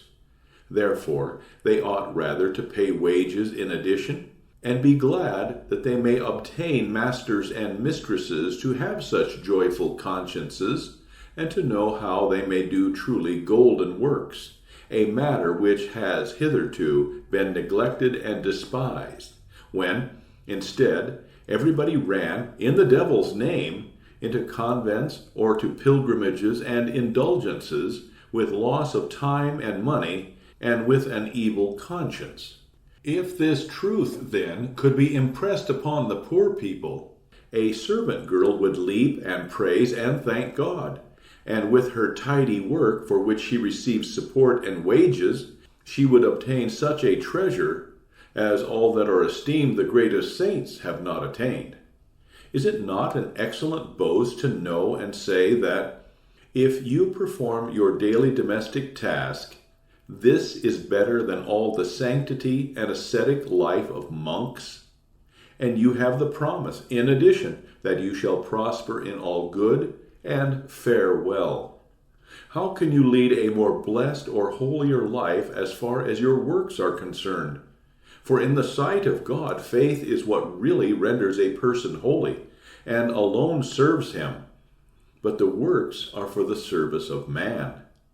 There you have everything good: protection and defense in the Lord, a joyful conscience, and a gracious God besides, who will reward you 100-fold, so that you are even a nobleman if you be only pious and obedient. But if not, you have, in the first place, nothing but wrath and displeasure of God, no peace of heart, and afterwards all manner of plagues and misfortunes. Whoever will not be influenced by this and inclined to godliness, we hand over to the hangman and to the skeleton man. Therefore, let everyone who allows himself to be advised remember that God is not making sport, and know that it is God who speaks with you and demands obedience. If you obey him, you are his dear child. If you despise to do it, then take shame, misery, and grief for your reward. The same also is to be said of obedience to civil government, which, as we have said, is all embraced in the estate of fatherhood and extends farthest of all relations. For here the father is not one of a single family, but of as many people as he has tenants, citizens, or subjects. For through them, as through our parents, God gives to us food, house and home, protection and security. Therefore, since they bear such name and title with all honor as their highest dignity, it is our duty to honor them and to esteem them great as the dearest treasure and the most precious jewel upon earth. He, now, who is obedient here, is willing and ready to serve, and cheerfully does all that pertains to honor, knows that he is pleasing God, and that he will receive joy and happiness for his reward. If he will not do it in love, but despises and resists authority or rebels, let him also know, on the other hand, that he shall have no favor nor blessing. And where he thinks to gain a florin thereby, he will elsewhere lose 10 times as much, or become a victim to the hangman, perish by war, pestilence, and famine, or experience no good in his children, and be obliged to suffer injury, injustice, and violence at the hands of his servants, neighbors, or strangers, and tyrants, so that what we seek and deserve is paid back and comes home to us. If we would ever suffer ourselves to be persuaded that such works are pleasing to God, and have so rich a reward, we would be established in altogether abundant possessions and have what our heart desires. But because the word and command of God are so lightly esteemed, as though some babbler had spoken it, let us see whether you are the man to oppose him. How difficult, do you think, it will be for him to recompense you? Therefore, you would certainly live much better with the divine favor, peace, and happiness than with his displeasure and misfortune. Why, think you, is the world now so full of unfaithfulness, disgrace, calamity, and murder? But because every one desires to be his own master and free from the emperor, to care nothing for anyone and do what pleases him? Therefore God punishes one knave by another, so that when you defraud and despise your master, another comes and deals in like manner with you. Yea, in your household you must suffer 10 times more from wife, children, or servants. Indeed, we feel our misfortune, we murmur and complain of unfaithfulness, violence, and injustice, but we will not see that we ourselves are knaves who have fully deserved this punishment, and yet are not thereby reformed. We will have no favor and happiness. Therefore, it is but fair that we have nothing but misfortune without mercy. There must still be somewhere upon earth some godly people, because God continues to grant us so much good. On our own account, we should not have a farthing in the house, nor a straw in the field. All this I have been obliged to urge with so many words, in hope that someone may take it to heart, that we may be relieved of the blindness and misery in which we are steeped so deeply, and may truly understand the word and will of God, and earnestly accept it. For thence we would learn how we could have joy, happiness, and salvation enough, both temporal and eternal. Thus we have 2 kinds of fathers presented in this commandment, fathers in blood and fathers in office, or those to whom belongs the care of the family, and those to whom belongs the care of the country. Besides these, there are yet spiritual fathers, not like those in the papacy, who have indeed had themselves called thus, but have performed no function of the paternal office. For those only are called spiritual fathers, who govern and guide us by the word of God, as St. Paul boasts his fatherhood, 1 Corinthians 4:15, where he says, "In Christ Jesus I have begotten you through the gospel." Now, since they are fathers, they are entitled to their honor, even above all others. But here it is bestowed least, for the way which the world knows for honoring them is to drive them out of the country, and to grudge them a piece of bread, and, in short, they must be, as says St. Paul, 1 Corinthians 4:13, as the filth of the world, and everybody's refuse and foot rag. Yet there is need that this also be urged upon the populace, that those who would be Christians are under obligation in the sight of God to esteem them worthy of double honor who minister to their souls, that they deal well with them and provide for them. For that, God is willing to add to you sufficient blessing and will not let you come to want. But in this matter, everyone refuses and resists, and all are afraid that they will perish from bodily want, and cannot now support one respectable preacher, where formerly they filled 10 fat paunches. In this we also deserve that God deprive us of his word and blessing, and again allow preachers of lies to arise to lead us to the devil, and, in addition, to drain our sweat and blood. But those who keep in sight God's will and commandment have the promise that everything which they bestow upon temporal and spiritual fathers, and whatever they do to honor them, shall be richly recompensed to them, so that they have not bread, clothing, and money for a year or two, but long life, support, and peace, and shall be eternally rich and blessed. Therefore, only do what is your duty, and let God take care how he is to support you and provide for you sufficiently. Since he has promised it and has never yet lied, he will not be found lying to you. This ought indeed to encourage us and give us hearts that would melt in pleasure and love toward those to whom we owe honor, so that we would raise our hands and joyfully thank God who has given us such promises, for which we ought to run to the ends of the world, to the remotest parts of India. For although the whole world should combine, it would not add an hour to our life or give us a single grain from the earth. But God wishes to give you all exceeding abundantly according to your heart's desire. He who despises and casts this to the winds is not worthy ever to hear a word of God. This has now been stated more than enough for all who belong under this commandment. In addition, it would be well to preach to the parents also, and such as bear their office, as to how they should deport themselves toward those who are committed to them for their government. For although this is not expressed in the 10 Commandments, it is nevertheless abundantly enjoined in many places in the Scripture.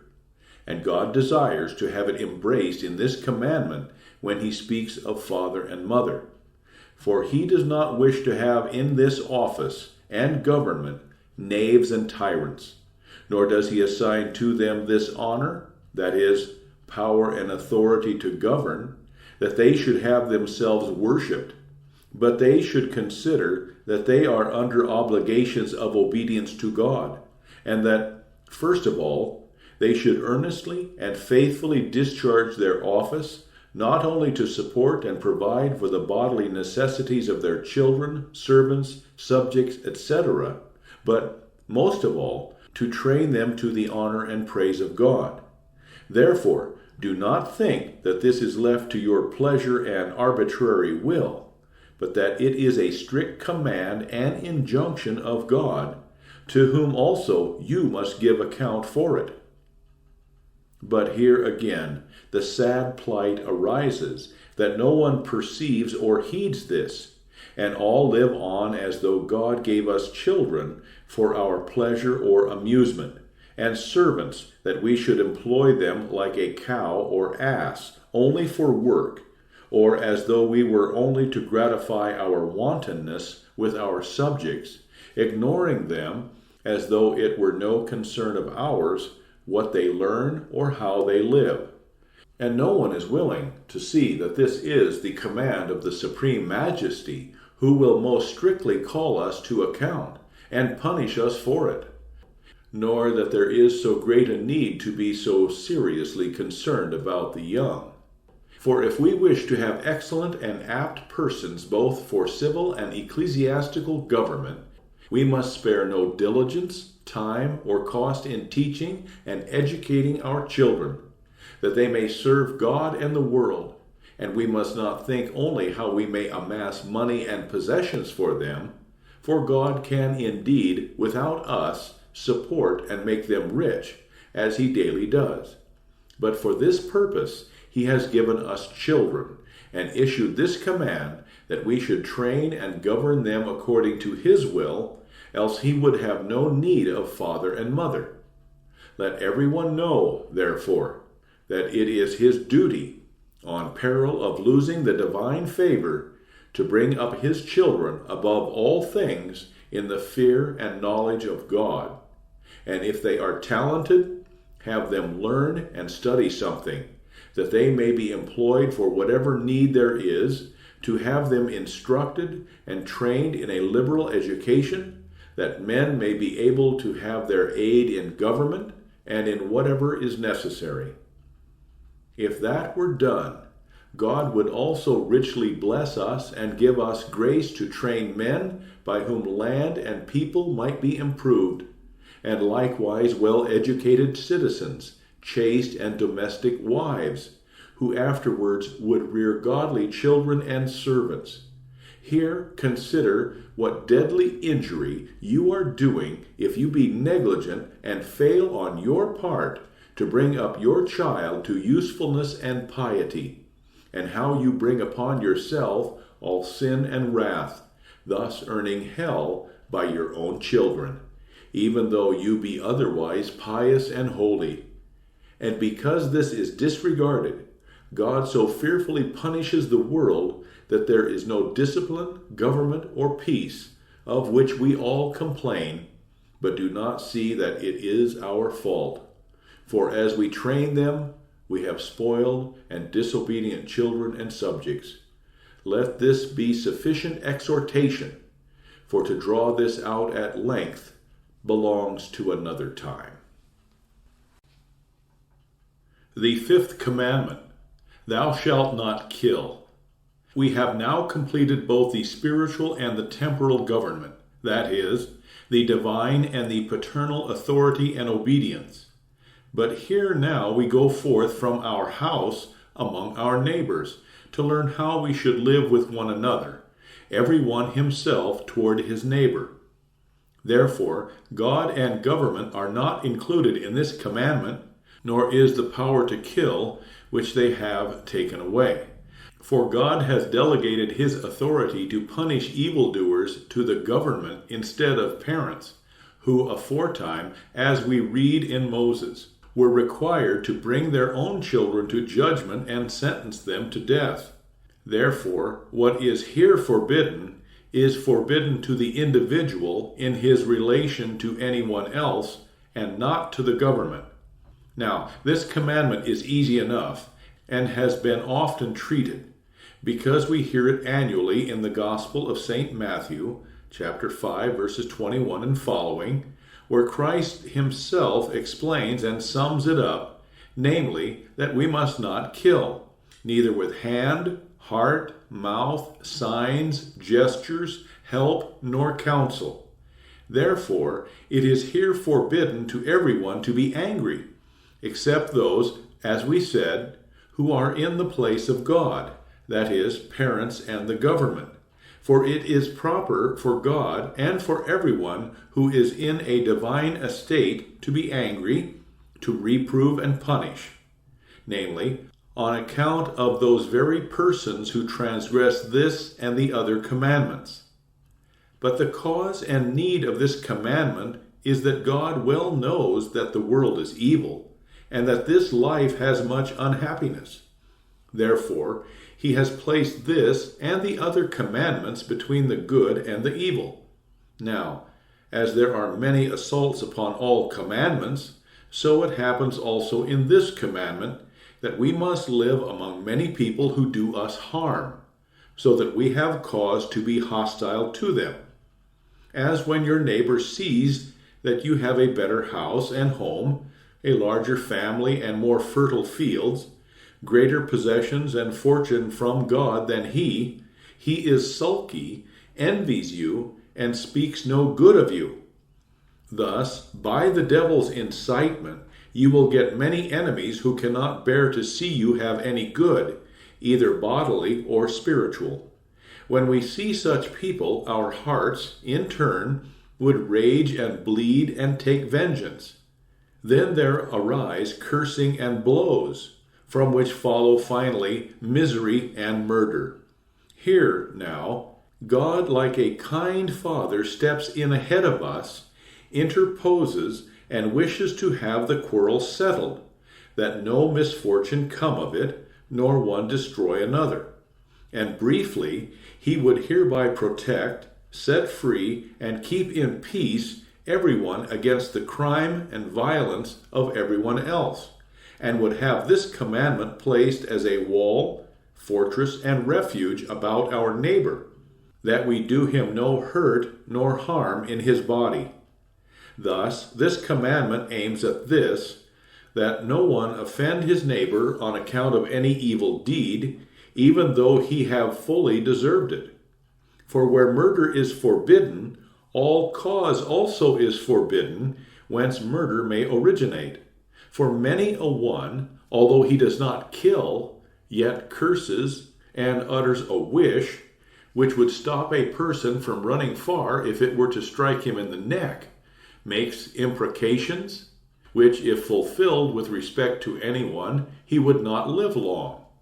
Now, since this inheres in everyone by nature, and it is a common practice that no one is willing to suffer at the hands of another, God wishes to remove the root and source by which the heart is embittered against our neighbor, and to accustom us ever to keep in view this commandment, always to contemplate ourselves in it as in a mirror, to regard the will of God, and with hearty confidence and invocation of his name, to commit to him the wrong which we suffer.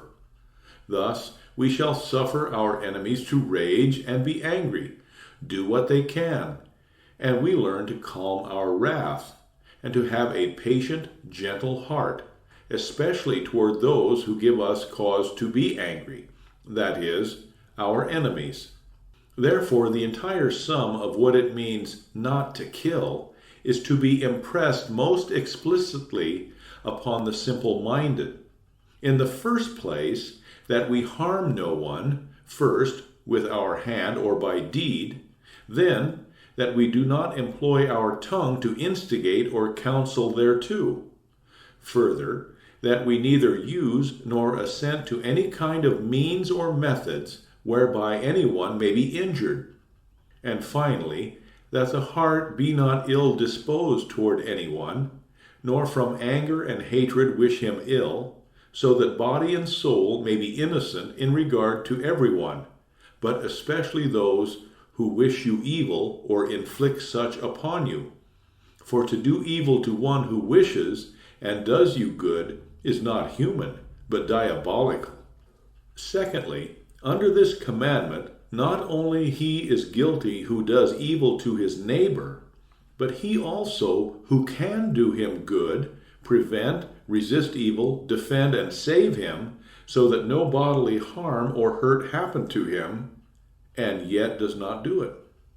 If, therefore, you send away one that is naked when you could clothe him, you have caused him to freeze to death.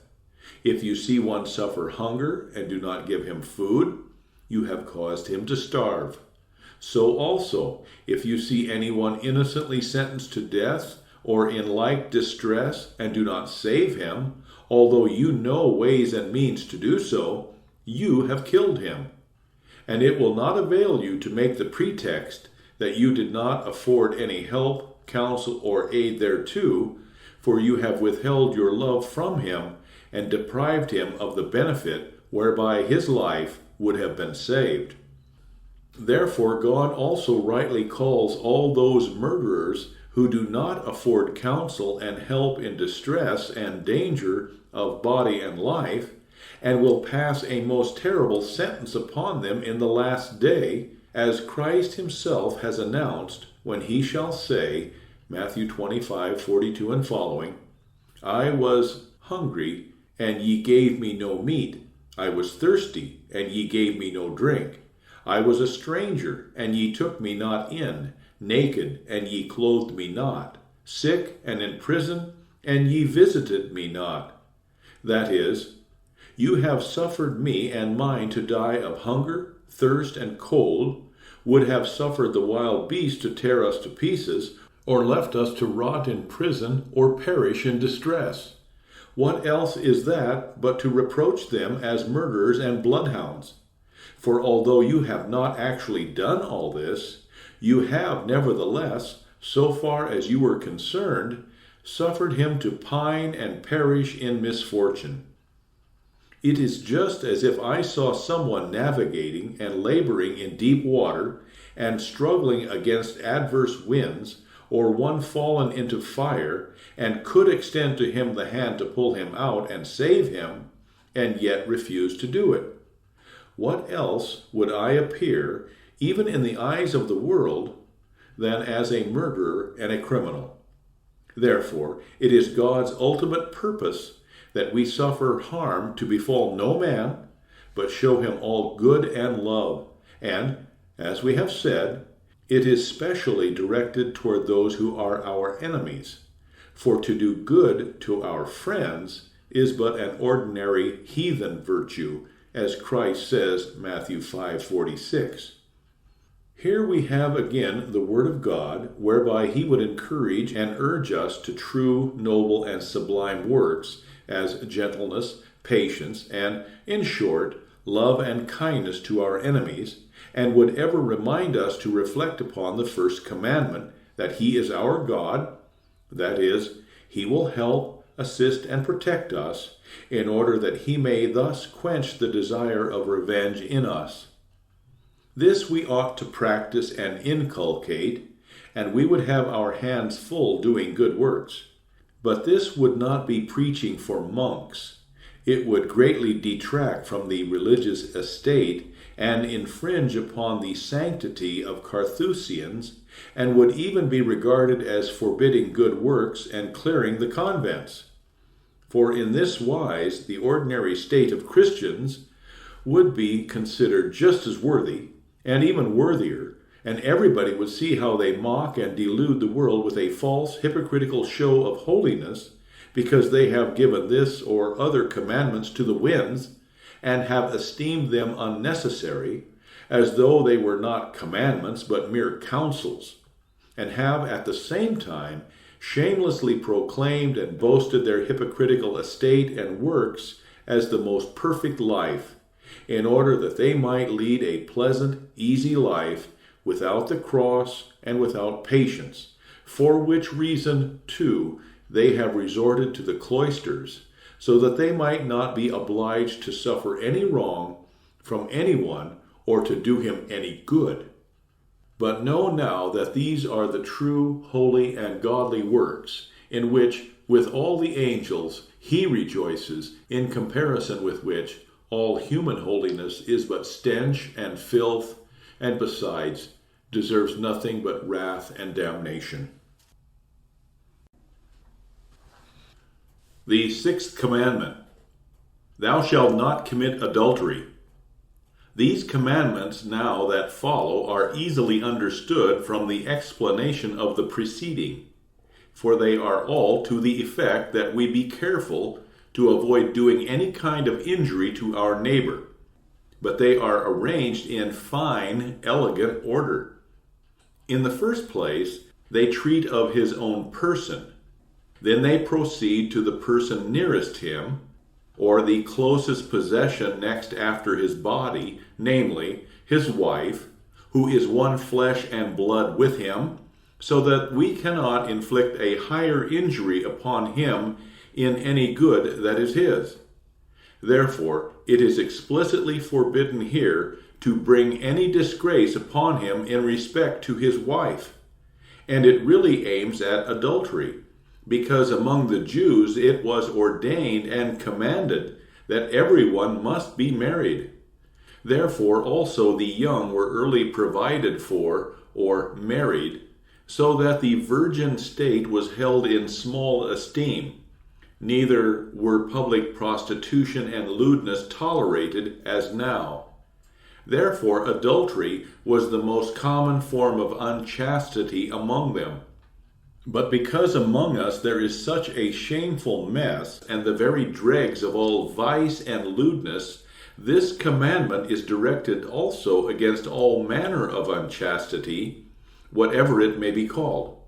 And not only is the external act forbidden, but also every kind of cause, incitement, and means, so that the heart, the lips, and the whole body may be chaste, and afford no opportunity, help, or persuasion to inchastity. And not only this, but that we also make resistance, afford protection and rescue wherever there is danger and need, and again, that we give help and counsel so as to maintain our neighbor's honor.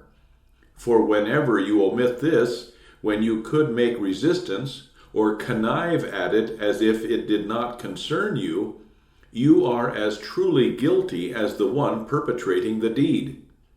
Thus, to state it in the briefest manner, there is required this much, that every one both live chastely himself and help his neighbor to do the same, so that God, by this commandment, wishes to hedge round about and protect, as with a rampart, every spouse, that no one trespass against them. But since this commandment is aimed directly at the state of matrimony, and gives occasion to speak of the same, you must well understand and mark, first, how gloriously God honors and extols this estate, inasmuch as by his commandment he both sanctions and guards it. He has sanctioned it above in the Fourth Commandment, honor thy father and thy mother. But here he has, as we said, hedged it about and protected it. Therefore he also wishes us to honor it, and to maintain and conduct it as a divine and blessed estate, because, in the first place, he has instituted it before all others, and therefore created man and woman separately, as is evident, not for lewdness, but that they should legitimately live together, be fruitful, beget children, and nourish and train them to the honor of God. Therefore God has also most richly blessed this estate above all others, and, in addition, has bestowed on it and wrapped up in it everything in the world, to the end that this estate might be well and richly provided for. Married life is therefore no jest or presumption, but it is an excellent thing, and a matter of divine seriousness. For it is of the highest importance to him that persons be raised who may serve the world and promote the knowledge of God, godly living, and all virtues, to fight against wickedness and the devil. Therefore, I have always taught that this estate should not be despised nor held in disrepute, as is done by the blind world and our false ecclesiastics, but that it be regarded according to God's word, by which it is adorned and sanctified, so that it is not only placed on an equality with other estates, but that it precedes and surpasses them all, whether they be that of emperor, princes, bishops, or whoever they please. For both ecclesiastical and civil estates must humble themselves, and all be found in this estate, as we shall hear.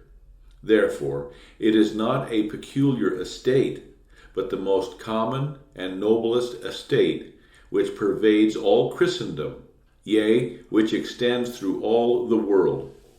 In the second place, you must know also that it is not only an honorable, but also a necessary state, and it is solemnly commanded by God that, in general, in all conditions, men and women who were created for it shall be found in this estate, yet with some exceptions, although few, whom God has especially accepted, so that they are not fit for the married estate, or whom he has released by a high supernatural gift, that they can maintain chastity without this estate. For where nature has its course, as it is implanted by God, it is not possible to remain chaste without marriage. For flesh and blood remain flesh and blood, and the natural inclination and excitement have their course without let or hindrance, as everybody sees and feels. In order, therefore, that it may be the more easy in some degree to avoid unchastity, God has commanded the estate of matrimony, that everyone may have his proper portion and be satisfied therewith, although God's grace besides is required, in order that the heart also may be pure. From this you see how this popish rabble, priests, monks, and nuns, resist God's order and commandment, inasmuch as they despise and forbid matrimony, and presume and vow to maintain perpetual chastity, and, besides, deceive the simple-minded with lying words and appearances. For no one has so little love and inclination to chastity as just those who, because of great sanctity, avoid marriage, and either indulge in open and shameless prostitution, or secretly do even worse, so that one dare not speak of it, as has, alas, been learned too fully. And, in short, even though they abstain from the act, their hearts are so full of unchaste thoughts and evil lusts that there is a continual burning and secret suffering, which can be avoided in the married life. Therefore, all vows of chastity out of the married state are condemned by this commandment, and free permission is granted, yea, even the commandment is given to all poor ensnared consciences, which have been deceived by their monastic vows, to abandon the unchaste state and enter the married life, considering that even if the monastic life were godly, it would nevertheless not be in their power to maintain chastity, and if they remain in it, they must only sin more and more against this commandment. Now, I speak of this in order that the young may be so guided that they conceive a liking for the married estate, and know that it is a blessed estate and pleasing to God.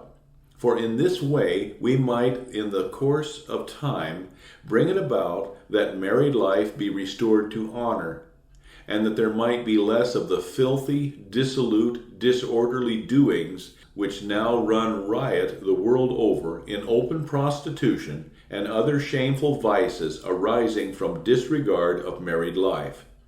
Therefore, it is the duty of parents and the government to see to it that our youth be brought up to discipline and respectability, and when they have come to years of maturity, to provide for them to have them married in the fear of God and honorably. He would not fail to add his blessing and grace, so that men would have joy and happiness from the same. Let me now say in conclusion that this commandment demands not only that everyone live chastely in thought, word, and deed in his condition, that is, especially in the estate of matrimony, but also that everyone love and esteem the spouse given him by God. For where conjugal chastity is to be maintained, man and wife must by all means live together in love and harmony, that one may cherish the other from the heart, and with entire fidelity. For that is one of the principal points which enkindle love and desire of chastity, so that where this is found, chastity will follow as a matter of course, without any command. Therefore also St. Paul so diligently exhorts husband and wife to love and honor one another. Here you have again a precious, yea, many and great good works, of which you can joyfully boast against all ecclesiastical estates chosen without God's word and commandment. The Seventh Commandment, Thou shalt not steal. After your person and spouse, temporal property comes next. That also God wishes to have protected, and he has commanded that no one shall subtract from or curtail his neighbor's possessions. For to steal is nothing else than to get possession of another's property wrongfully, which briefly comprehends all kinds of advantage in all sorts of trade to the disadvantage of our neighbor. Now, this is indeed quite a widespread and common vice, but so little regarded and observed that it exceeds all measure, so that if all who are thieves, and yet do not wish to be called such, were to be hanged on gallows, the world would soon be devastated, and there would be a lack both of executioners and gallows. For as we have just said, to steal is to signify not only to empty our neighbor's coffer and pockets, but to be grasping in the market, in all stores, booths, wine and beer cellars, workshops, and in short, wherever there is trading or taking and giving of money for merchandise or labor. As, for instance, to explain this somewhat grossly for the common people, that it may be seen how godly we are. When a manservant or maidservant does not serve faithfully in the house and does damage, or allows it to be done when it could be prevented, or otherwise ruins and neglects the goods entrusted to him, from indolence, idleness, or malice, to the spite and vexation of master and mistress, and in whatever way this can be done purposely, for I do not speak of what happens from oversight and against one's will, you can in a year abscond 30, 40 florins, which if another had taken secretly or carried away, he would be hanged with the rope. But here you, while conscious of such a great theft, may even bid defiance and become insolent, and no one dare call you a thief. The same I say also of mechanics, workmen, and day laborers, who all follow their wanton notions and never know enough ways to overcharge people, while they are lazy and unfaithful in their work. All these are far worse than sneak thieves, against whom we can guard with locks and bolts, or who, if apprehended, are treated in such a manner that they will not do the same again. But against these no one can guard. No one dare even look awry at them or accuse them of theft, so that one would 10 times rather lose from his purse. For here are my neighbors, good friends, my own servants, from whom I expect good, every faithful and diligent service, who defraud me first of all. Furthermore, in the market and in common trade likewise, this practice is in full swing and force to the greatest extent. Where one openly defrauds another with bad merchandise, false measures, weights, coins, and by nimbleness and queer finances or dexterous tricks, takes advantage of him. Likewise, when one overcharges a person in a trade and wantonly drives a hard bargain, skins and distresses him. And who can recount or think of all these things? To sum up, this is the commonest craft and the largest guild on earth. And if we regard the world throughout all conditions of life, it is nothing else than a vast, wide stall full of great thieves. Therefore they are also called swivel chair robbers, land and highway robbers, not picklocks and sneak thieves who snatch away the ready cash, but who sit on the chair at home, and are styled great noblemen and honorable, pious citizens, and yet rob and steal under a good pretext. Yes, here we might be silent about the trifling individual thieves, if we were to attack the great powerful arch-thieves with whom lords and princes keep company, who daily plunder not only a city or two, but all Germany. Yea, where should we place the head and supreme protector of all thieves, the holy chair at Rome, with all its retinue, which has grabbed by theft the wealth of all the world, and holds it to this day? This is, in short, the course of the world. Whoever can steal and rob openly goes free and secure, unmolested by anyone, and even demands that he be honored. Meanwhile, the little sneak thieves, who have once trespassed, must bear the shame and punishment to render the former godly and honorable. But let them know that in the sight of God they are the greatest thieves, and that he will punish them as they are worthy and deserve. Now, since this commandment is so far-reaching and comprehensive, as just indicated, it is necessary to urge it well and to explain it to the common people, not to let them go on in their wantonness and security, but always to place before their eyes the wrath of God and inculcate the same. For we have to preach this not to Christians, but chiefly to knaves and scoundrels, to whom it would be more fitting for judges, jailers, or Master Haynes, the executioner, to preach. Therefore, let everyone know that it is his duty, at the risk of God's displeasure, not only to do no injury to his neighbor, nor to deprive him of gain, nor to perpetrate any act of unfaithfulness or malice in any bargain or trade, but faithfully to preserve his property for him, to secure and promote his advantage, especially when one accepts money, wages, and one's livelihood for such service. He now who wantonly despises this may indeed pass along and escape the hangman, but he shall not escape the wrath and punishment of God. And when he has long practiced his defiance and arrogance, he shall yet remain a tramp and beggar, and, in addition, have all plagues and misfortune. Now you are going your way, wherever your heart's pleasure calls you, while you ought to preserve the property of your master and mistress, for which service you fill your crop and maw. Take your wages like a thief, have people treat you as a nobleman.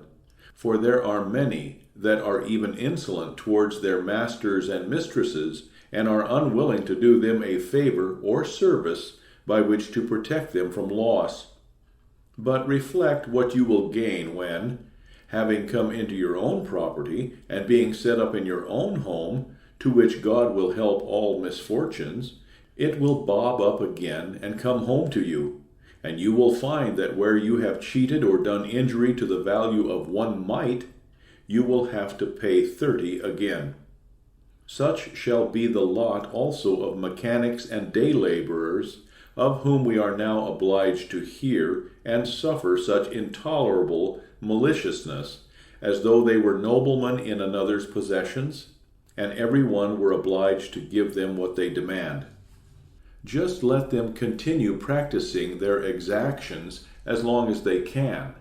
But God will not forget his commandment, and will reward them according as they have served, and will hang them, not upon a green gallows, but upon a dry one, so that all their life they shall neither prosper nor accumulate anything. And indeed, if there were a well-ordered government in the land, such wantonness might soon be checked and prevented, as was the custom in ancient times among the Romans, where such characters were promptly seized by the pate in a way that others took warning. No more shall all the rest prosper who change the open free market into a carrion pit of extortion and a den of robbery, where the poor are daily overcharged, new burdens and high prices are imposed, and everyone uses the market according to his caprice, and is even defiant and brags as though it were his fair privilege and right to sell his goods for as high a price as he pleased, and no one had a right to say a word against it. We will indeed look on and let these people skin, pinch, and hoard, but we will trust in God, who will, however, do this of his own accord, that, after you have been skinning and scraping for a long time, he will pronounce such a blessing on your gains, that your grain in your garner, your beer in the cellar, your cattle in the stalls shall perish. Yea, where you have cheated and overcharged anyone to the amount of a florin, your entire pile shall be consumed with rust, so that you shall never enjoy it. And indeed, we see and experience this being fulfilled daily before our eyes, that no stolen or dishonestly acquired possession thrives. How many there are who rake and scrape day and night, and yet grow not a farthing richer. And though they gather much, they must suffer so many plagues and misfortunes that they cannot relish it with cheerfulness, nor transmit it to their children. But as no one minds it, and we go on as though it did not concern us, God must visit us in a different way and teach us manners by imposing one taxation after another, or billeting a troop of soldiers upon us, who in 1 hour empty our coffers and purses, and do not quit as long as we have a farthing left, and in addition, by way of thanks, burn and devastate house and home, and outrage and kill wife and children. And in short, if you steal much, depend upon it that again as much will be stolen from you. And he who robs and acquires with violence and wrong will submit to one who shall deal after the same fashion with him. For God is master of this art, that since everyone robs and steals from the other, he punishes one thief by means of another. Else where should we find enough gallows and ropes? Now, whoever is willing to be instructed, let him know that this is the commandment of God, and that it must not be treated as a jest. For although you despise us, defraud, steal, and rob, we will indeed manage to endure your haughtiness, suffer, and according to the Lord's Prayer, forgive and show pity. For we know that the godly shall nevertheless have enough, and you injure yourself more than another. But beware of this: when the poor man comes to you, of whom there are so many now, who must buy with the penny of his daily wages and live upon it, and you are harsh to him, as though everyone lived by your favor, and you skin and scrape to the bone, and, besides, with pride and haughtiness, turn him off to whom you ought to give for nothing, he will go away wretched and sorrowful, and since he can complain to no one, he will cry and call to heaven. Then beware, I say again, as of the devil himself, for such groaning and calling will be no jest, but will have a weight that will prove too heavy for you and all the world. For it will reach him who takes care of the poor, sorrowful hearts, and will not allow them to go unavenged. But if you despise this and become defiant, see whom you have brought upon you. If you succeed and prosper, you may before all the world call God and me a liar. We have exhorted, warned, and protested enough. He who will not heed or believe it may go on until he learns this by experience. Yet it must be impressed upon the young that they may be careful not to follow the old lawless crowd, but keep their eyes fixed upon God's commandment, lest his wrath and punishment come upon them too. It behooves us to do no more than to instruct and reprove with God's word. But to check such open wantonness, there is need of the princes and government, who themselves would have eyes and the courage to establish and maintain order in all manner of trade and commerce, lest the poor be burdened and oppressed, nor themselves be loaded with other men's sins. Let this suffice as an explanation of what stealing is, that it be not taken too narrowly, but made to extend as far as we have to do with our neighbors. And briefly, in a summary, as in the former commandments, it is herewith forbidden, in the first place, to do our neighbor any injury or wrong in whatever manner supposable, by curtailing, forestalling, and withholding his possessions and property, or even to consent or allow such a thing, but to interpose and prevent it. And on the other hand, it is commanded that we advance and improve his possessions, and in case he suffers want, that we help, communicate, and lend both to friends and foes. Whoever now seeks and desires good works, will find here more than enough, such as are heartily acceptable and pleasing to God, and in addition are favored and crowned with excellent blessings, that we are to be richly compensated for all that we do for our neighbor's good and from friendship, as also King Solomon teaches, Proverbs 19:17, "He that hath pity upon the poor lendeth unto the Lord, and that which he hath given will he pay him again."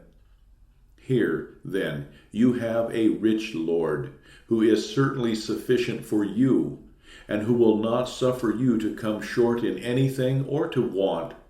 Thus you can, with a joyful conscience, enjoy 100 times more than you could scrape together with unfaithfulness and wrong. Now, whoever does not desire the blessing will find wrath and misfortune enough. The Eighth Commandment. Thou shalt not bear false witness against thy neighbor. Over and above our own body, spouse, and temporal possessions, we have yet another treasure, namely, honor and good report, with which we cannot dispense. For it is intolerable to live among men in open shame and general contempt. Therefore God wishes the reputation, good name, and upright character of our neighbor to be taken away or diminished as little as his money and possessions, that everyone may stand in his integrity before wife, children, servants, and neighbors.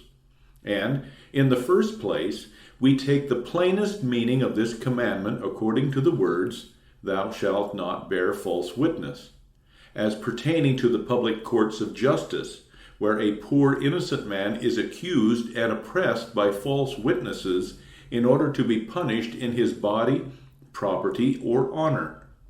Now, this appears as if it were of little concern to us at present, but with the Jews it was quite a common and ordinary matter.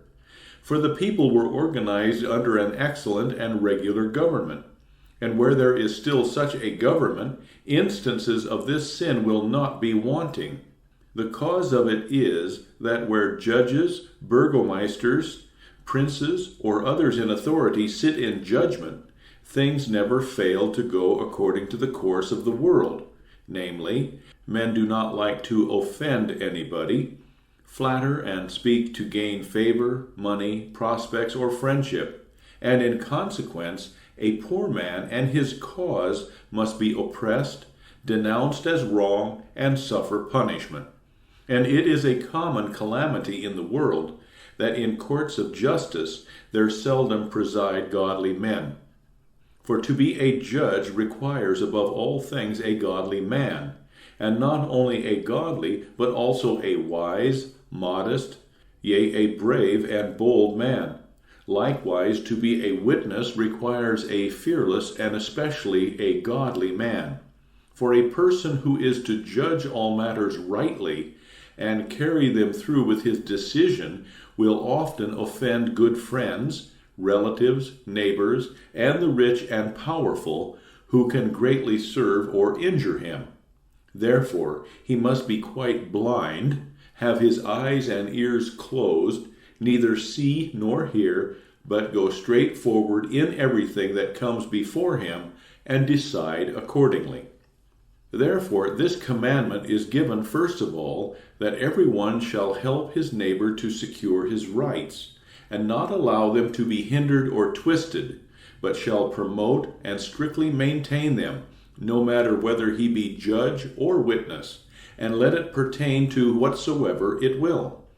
And especially is a goal set up here for our jurists, that they be careful to deal truly and uprightly with every case, allowing right to remain right, and, on the other hand, not perverting anything by their tricks and technical points, turning black into white and making wrong out of right, nor glossing it over or keeping silent concerning it, irrespective of a person's money, possession, honor, or power.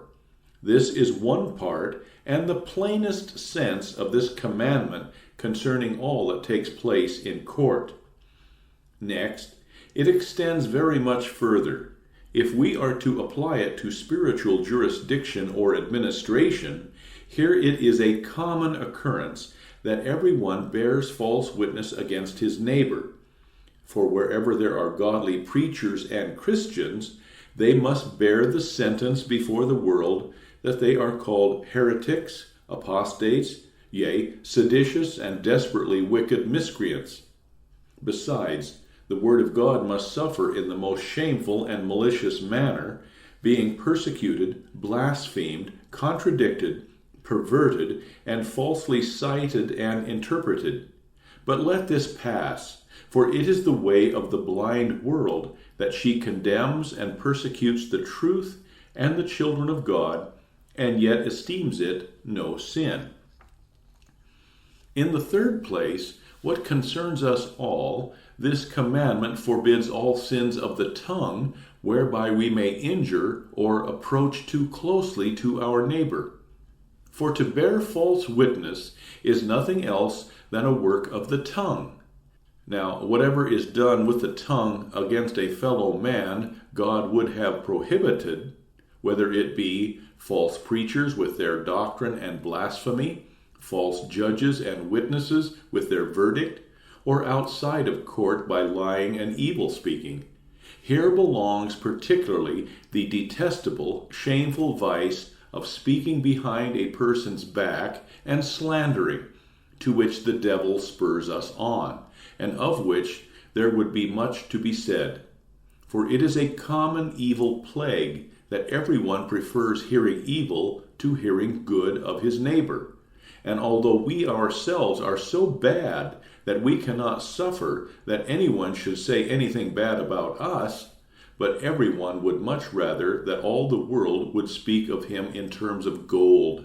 Yet we cannot bear that the best is spoken about others. Therefore, to avoid this vice, we should note that no one is allowed publicly to judge and reprove his neighbor, although he may see him sin, unless he have a command to judge and to reprove. For there is a great difference between these two things, judging sin and knowing sin. You may indeed know it, but you are not to judge it.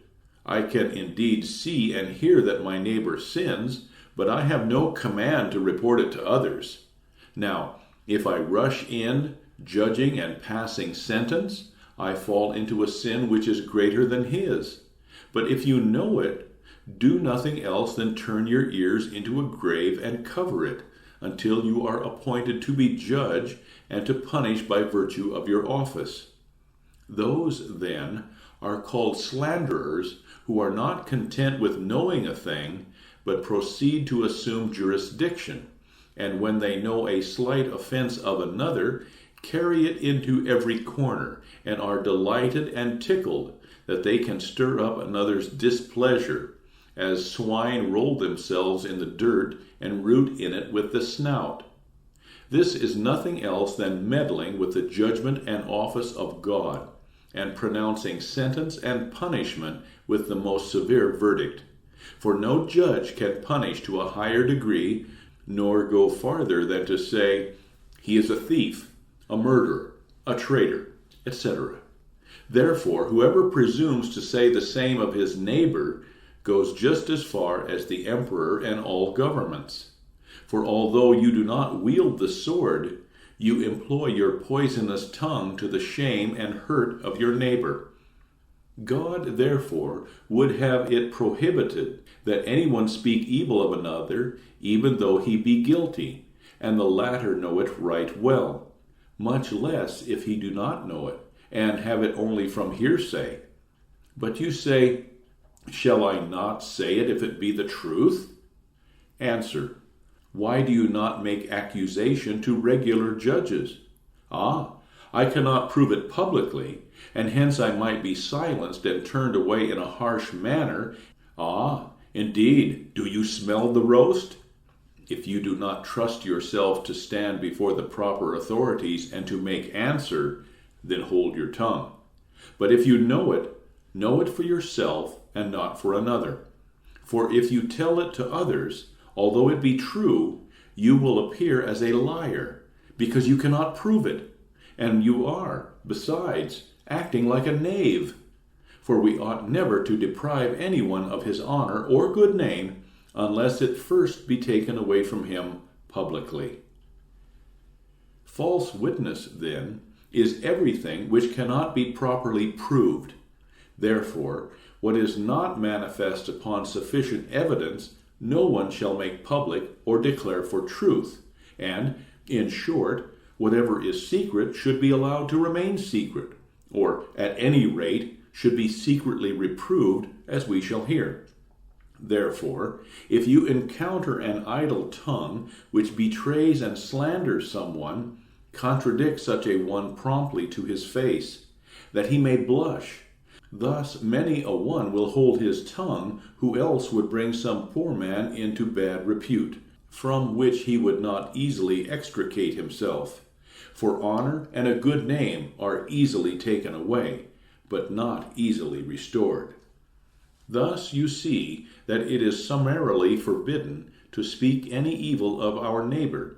However, the civil government, preachers, father and mother excepted, on the understanding that this commandment does not allow evil to go unpunished.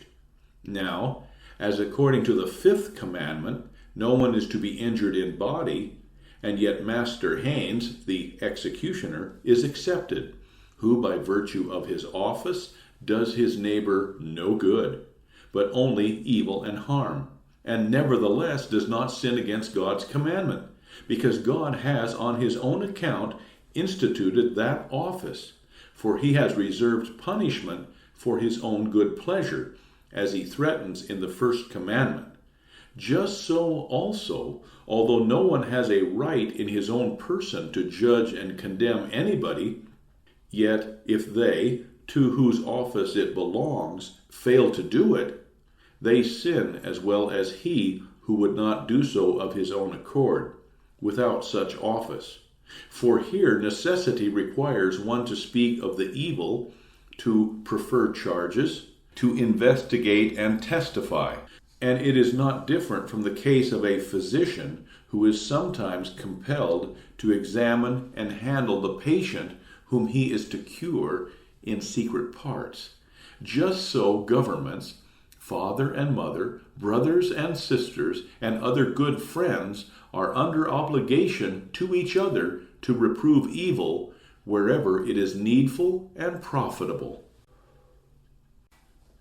But the true way in this matter would be to observe the order according to the Gospel, Matthew 18:15, where Christ says, "If thy brother shall trespass against thee, go and tell him his fault between thee and him alone." Here you have a precious and excellent teaching for governing well the tongue, which is to be carefully observed against this detestable misuse. Let this, then, be your rule, that you do not too readily spread evil concerning your neighbor and slander him to others, but admonish him privately that he may amend his life. Likewise also, if someone report to you what this or that one has done, teach him too to go and admonish him personally, if he has seen it himself, but if not, that he hold his tongue. The same you can learn also from the daily government of the household. For when the master of the house sees that the servant does not do what he ought, he admonishes him personally. But if he were so foolish as to let the servant sit at home, and went on the streets to complain of him to his neighbors, he would no doubt be told, "Well, you fool, what does that concern us? Why do you not tell it to him?" Behold, that would be acting quite brotherly, so that the evil would be stayed, and your neighbor would retain his honor. As Christ also says in the same place, "If he hear thee, thou hast gained thy brother." Then you have done a great and excellent work. For do you think it is a little matter to gain a brother? Let all monks and holy orders step forth, with all their works melted together into one mass, and see if they can boast that they have gained a brother. Further, Christ teaches, But if he will not hear thee, then take with thee 1 or 2 more, that in the mouth of 2 or 3 witnesses every word may be established. So he whom it concerns is always to be treated with personally, and not to be spoken of without his knowledge. But if that do no avail, then bring it publicly before the community, whether before the civil or the ecclesiastical tribunal. For then you do not stand alone, but you have those witnesses with you by whom you can convict the guilty one, relying on whom the judge can pronounce sentence and punish. This is the right and regular course for checking and reforming a wicked person. But if we gossip about another in all corners and stir the filth, no one will be reformed, and afterwards, when we are to stand up and bear witness, we deny having said so. Therefore, it would serve such tongues right if their itch for slander were severely punished as a warning to others. If you were acting for your neighbor's reformation or from love of the truth, you would not sneak about secretly nor shun the day and the light. All this has been said regarding secret sins, but where the sin is quite public, so that the judge and everybody know it, you can, without any sin, avoid him and let him go, because he has brought himself into disgrace, and you may also publicly testify concerning him. For when a matter is public in the light of day, there can be no slandering or false judging or testifying, as when we now reprove the Pope with his doctrine, which is publicly set forth in books and proclaimed in all the world. For where the sin is public, the reproof also must be public, that everyone may learn to guard against it. Thus we have now the sum and general understanding of this commandment, to wit, that no one do any injury with the tongue to his neighbor, whether friend or foe, nor speak evil of him, no matter whether it be true or false, unless it be done by commandment or for his reformation, but that everyone employ his tongue and make it serve for the best of everyone else, to cover up his neighbor's sins and infirmities, excuse them, palliate them, and garnish them with his own reputation. The chief reason for this should be the one which Christ alleges in the gospel, in which he comprehends all commandments respecting our neighbor, Matthew 7:12, whatsoever ye would that men should do to you, do ye even so to them. Even nature teaches the same thing in our bodies, as St. Paul says, 1 Corinthians 12:22. Much more, those members of the body which seem to be more feeble are necessary, and those members of the body which we think to be less honorable. Upon these we bestow more abundant honor, and our uncomely parts have more abundant comeliness.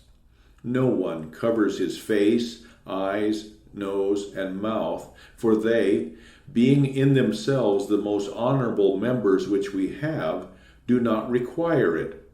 But the most infirm members, of which we are ashamed, we cover with all diligence.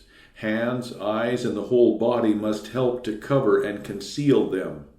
Thus also among ourselves should we adorn whatever blemishes and infirmities we find in our neighbor, and serve and help him to promote his honor to the best of our ability, and, on the other hand, prevent whatever may be discreditable to him.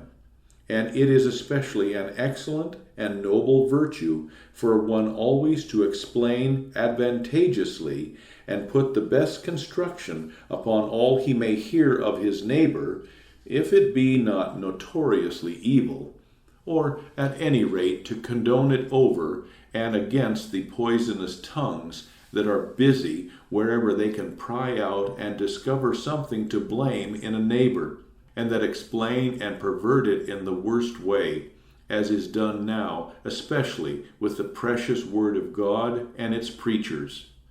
There are comprehended, therefore, in this commandment quite a multitude of good works, which please God most highly, and bring abundant good and blessing, if only the blind world and the false saints would recognize them.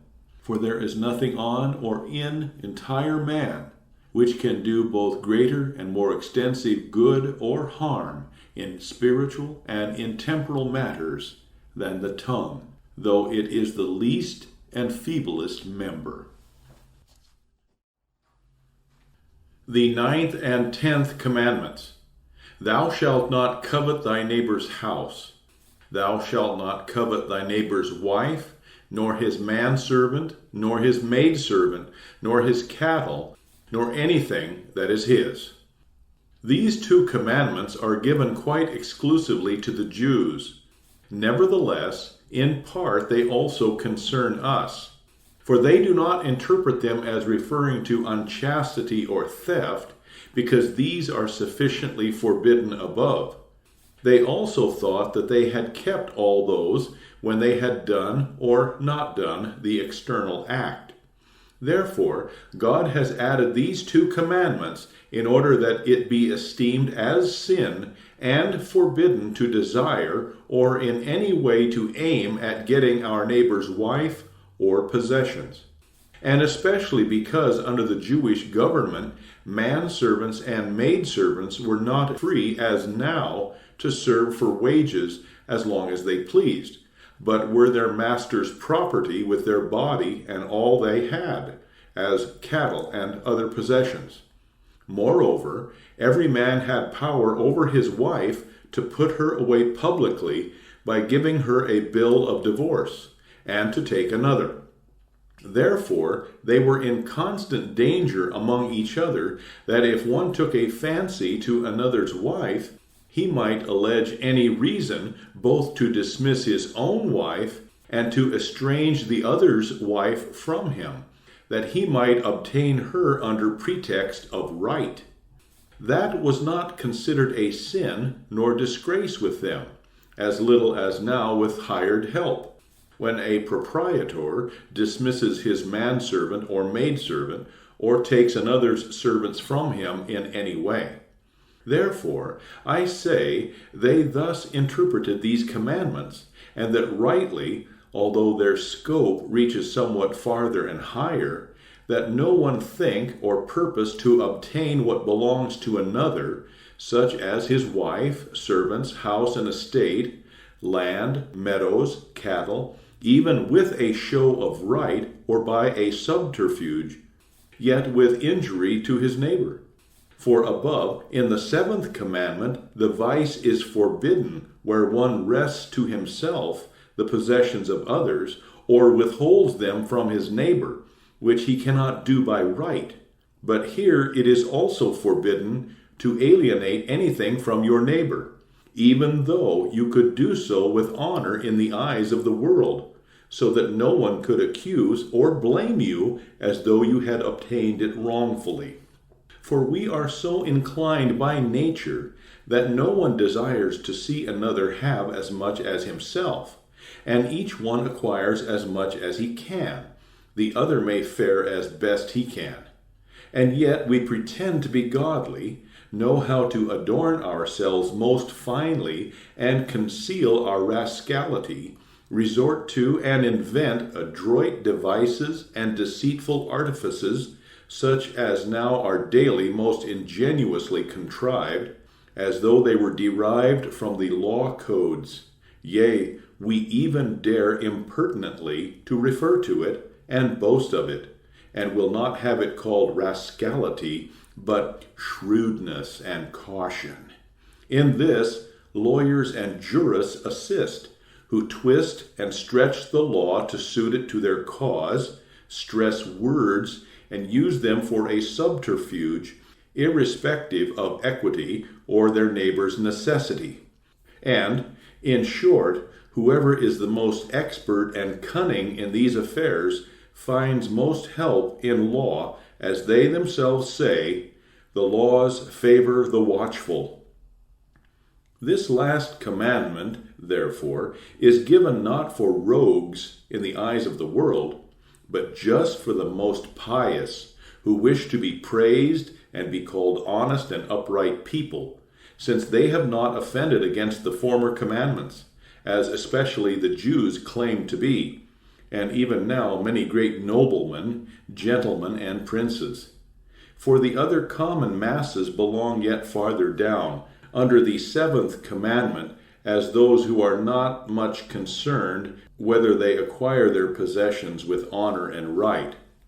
Now, this occurs most frequently in cases that are brought into court, where it is the purpose to get something from our neighbor and to force him out of his own. As, to give examples, when people quarrel and wrangle about a large inheritance, real estate, etc., they avail themselves of and resort to whatever has the appearance of right, so dressing and adorning everything that the law must favor their side, and they keep the property with such title that no one can make complaint or lay claim thereto. In like manner, if anyone desire to have a castle, city, duchy, or any other great thing, he practices so much financiering through relationships and by any means he can, that the other is judicially deprived of it, and it is adjudicated to him, and confirmed with deed and seal, and declared to have been acquired by princely title and honesty. Likewise, also in common trade, where one dexterously slips something out of another's hand, so that he must look after it, or surprises and defrauds him in a matter in which he sees advantage and benefit for himself, so that the latter, perhaps on account of distress or debt, cannot regain or redeem it without injury, and the former gains the half or even more. And yet this must not be considered as acquired by fraud or stolen, but honestly bought. Here they say, first come, first served, and everyone must look to his own interest. Let another get what he can. And who can be so smart as to think of all the ways in which one can get many things into his possession by such specious pretexts? This the world does not consider wrong, nor is it punished by laws, and will not see that the neighbor is thereby placed at a disadvantage, and must sacrifice what he cannot spare without injury. Yet there is no one who wishes this to be done to him, from which we can easily perceive that such devices and pretexts are false. Thus it was done formerly also with respect to wives. They knew such devices that if one were pleased with another woman, he personally, or through others, as there were many ways and means to be invented, caused her husband to conceive a displeasure toward her, or had her resist him, and so conduct herself that he was obliged to dismiss her and leave her to the other.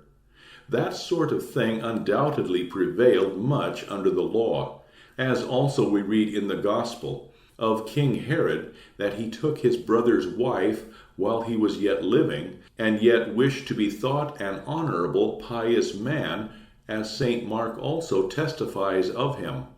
But such an example, I trust, will not occur among us, because in the New Testament those who are married are forbidden to be divorced, except in such a case where one shrewdly, by some stratagem, takes away a rich bride from another. But it is not a rare thing with us that one estranges or alienates another's manservant or maidservant, or entices them away by flattering words. In whatever way such things happen, we must know that God does not wish that you deprive your neighbor of anything that belongs to him, so that he suffer the loss and you gratify your avarice with it, even if you could keep it honorably before the world. For it is a secret and insidious imposition practiced under the hat, as we say, that it may not be observed. For although you go your way as if you had done no one any wrong, you have nevertheless injured your neighbor. And if it is not called stealing and cheating, yet it is called coveting your neighbor's property. That is, aiming at possession of it, enticing it away from him without his will, and being unwilling to see him enjoy what God has granted him. And although the judge and everyone must leave you in possession of it, yet God will not leave you therein. For he sees the deceitful heart and the malice of the world, which is sure to take an ell in addition wherever you yield to her a finger's breadth. And at length public wrong and violence follow.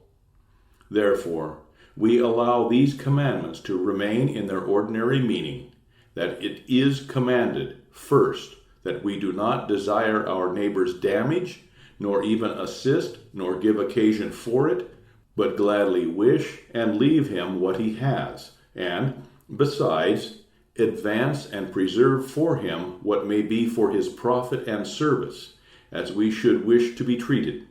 Thus, these commandments are especially directed against envy and miserable avarice, God wishing to remove all causes and sources whence arises everything by which we do injury to our neighbor, and therefore he expresses it in plain words, "Thou shalt not covet," etc.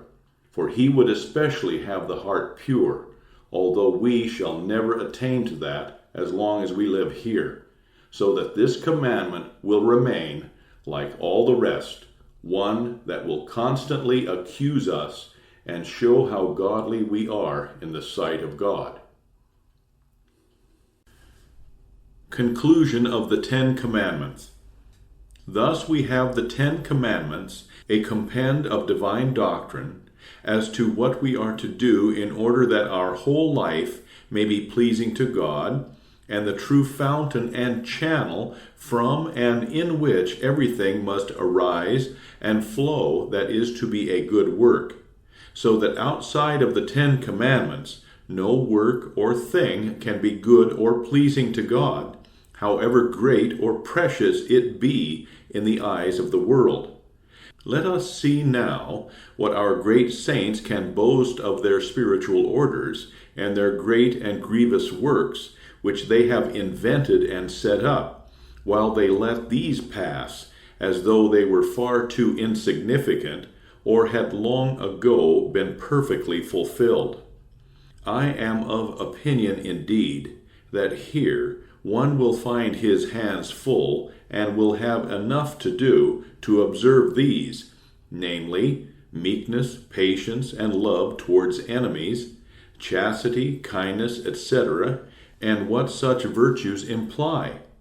But such works are not of value and make no display in the eyes of the world, for they are not peculiar and conceited works, and restricted to particular times, places, rites, and customs, but are common, everyday domestic works which one neighbor can practice toward another. Therefore, they are not of high esteem. But the other works cause people to open their eyes and ears wide, and men aid to this effect by great display, expense, and magnificent buildings, with which they adorn them, so that everything shines and glitters. There they waft incense, they sing and ring bells, they light tapers and candles, so that nothing else can be seen or heard. For when a priest stands there in a surplice embroidered with gilt, or a layman continues all day upon his knees in church, that is regarded as a most precious work, which no one can sufficiently praise. But when a poor girl tends a little child, and faithfully does what she is told, that is considered nothing. For else what should monks and nuns seek in their cloisters? But see, is it not a cursed presumption of those desperate saints who dare to invent a higher and better life and estate than the Ten Commandments teach, pretending, as we have said, that this is an ordinary life for the common man, but that theirs is for saints and perfect ones? And the miserable blind people do not see that no man can get so far as to keep one of the Ten Commandments as it should be kept, but both the Apostles' Creed and the Lord's Prayer must come to our aid, as we shall hear, by which that power and strength to keep the commandments is sought and prayed for and received continually. Therefore, all their boasting amounts to as much as if I boasted and said, "To be sure, I have not a penny to make payment with, but I confidently undertake to pay 10 florins. All this I say and urge in order that men might become rid of the sad misuse which has taken such deep root and still cleaves to everybody, and in all estates upon earth become used to looking hither only, and to being concerned about these matters. For it will be a long time before they will produce a doctrine or estates equal to the 10 Commandments, because they are so high that no one can attain to them by human power, and whoever does attain to them is a heavenly angelic man far above all holiness of the world. Only occupy yourself with them, and try your best. Apply all power and ability, and you will find so much to do that you will neither seek nor esteem any other work or holiness. Let this be sufficient concerning the first part of the common Christian doctrine, both for teaching and urging what is necessary. In conclusion, however, we must repeat the text which belongs here, of which we have treated already in the First Commandment, in order that we may learn what pains God requires to the end we may learn to inculcate and practice the 10 Commandments. For I, the Lord thy God, am a jealous God, visiting the iniquity of the fathers upon the children unto the 3rd and 4th generation of them that hate me, and showing mercy unto thousands of them that love me and keep my commandments. Although, as we have heard above, this appendix was primarily attached to the First Commandment, it was, nevertheless, we cannot deny that it was, laid down for the sake of all the commandments, as all of them are to be referred and directed to it. Therefore I have said that this too should be presented to and inculcated upon the young, that they may learn and remember it, in order to see what is to urge and compel us to keep these 10 Commandments. And it is to be regarded as though this part were specially added to each, so that it inheres in and pervades them all.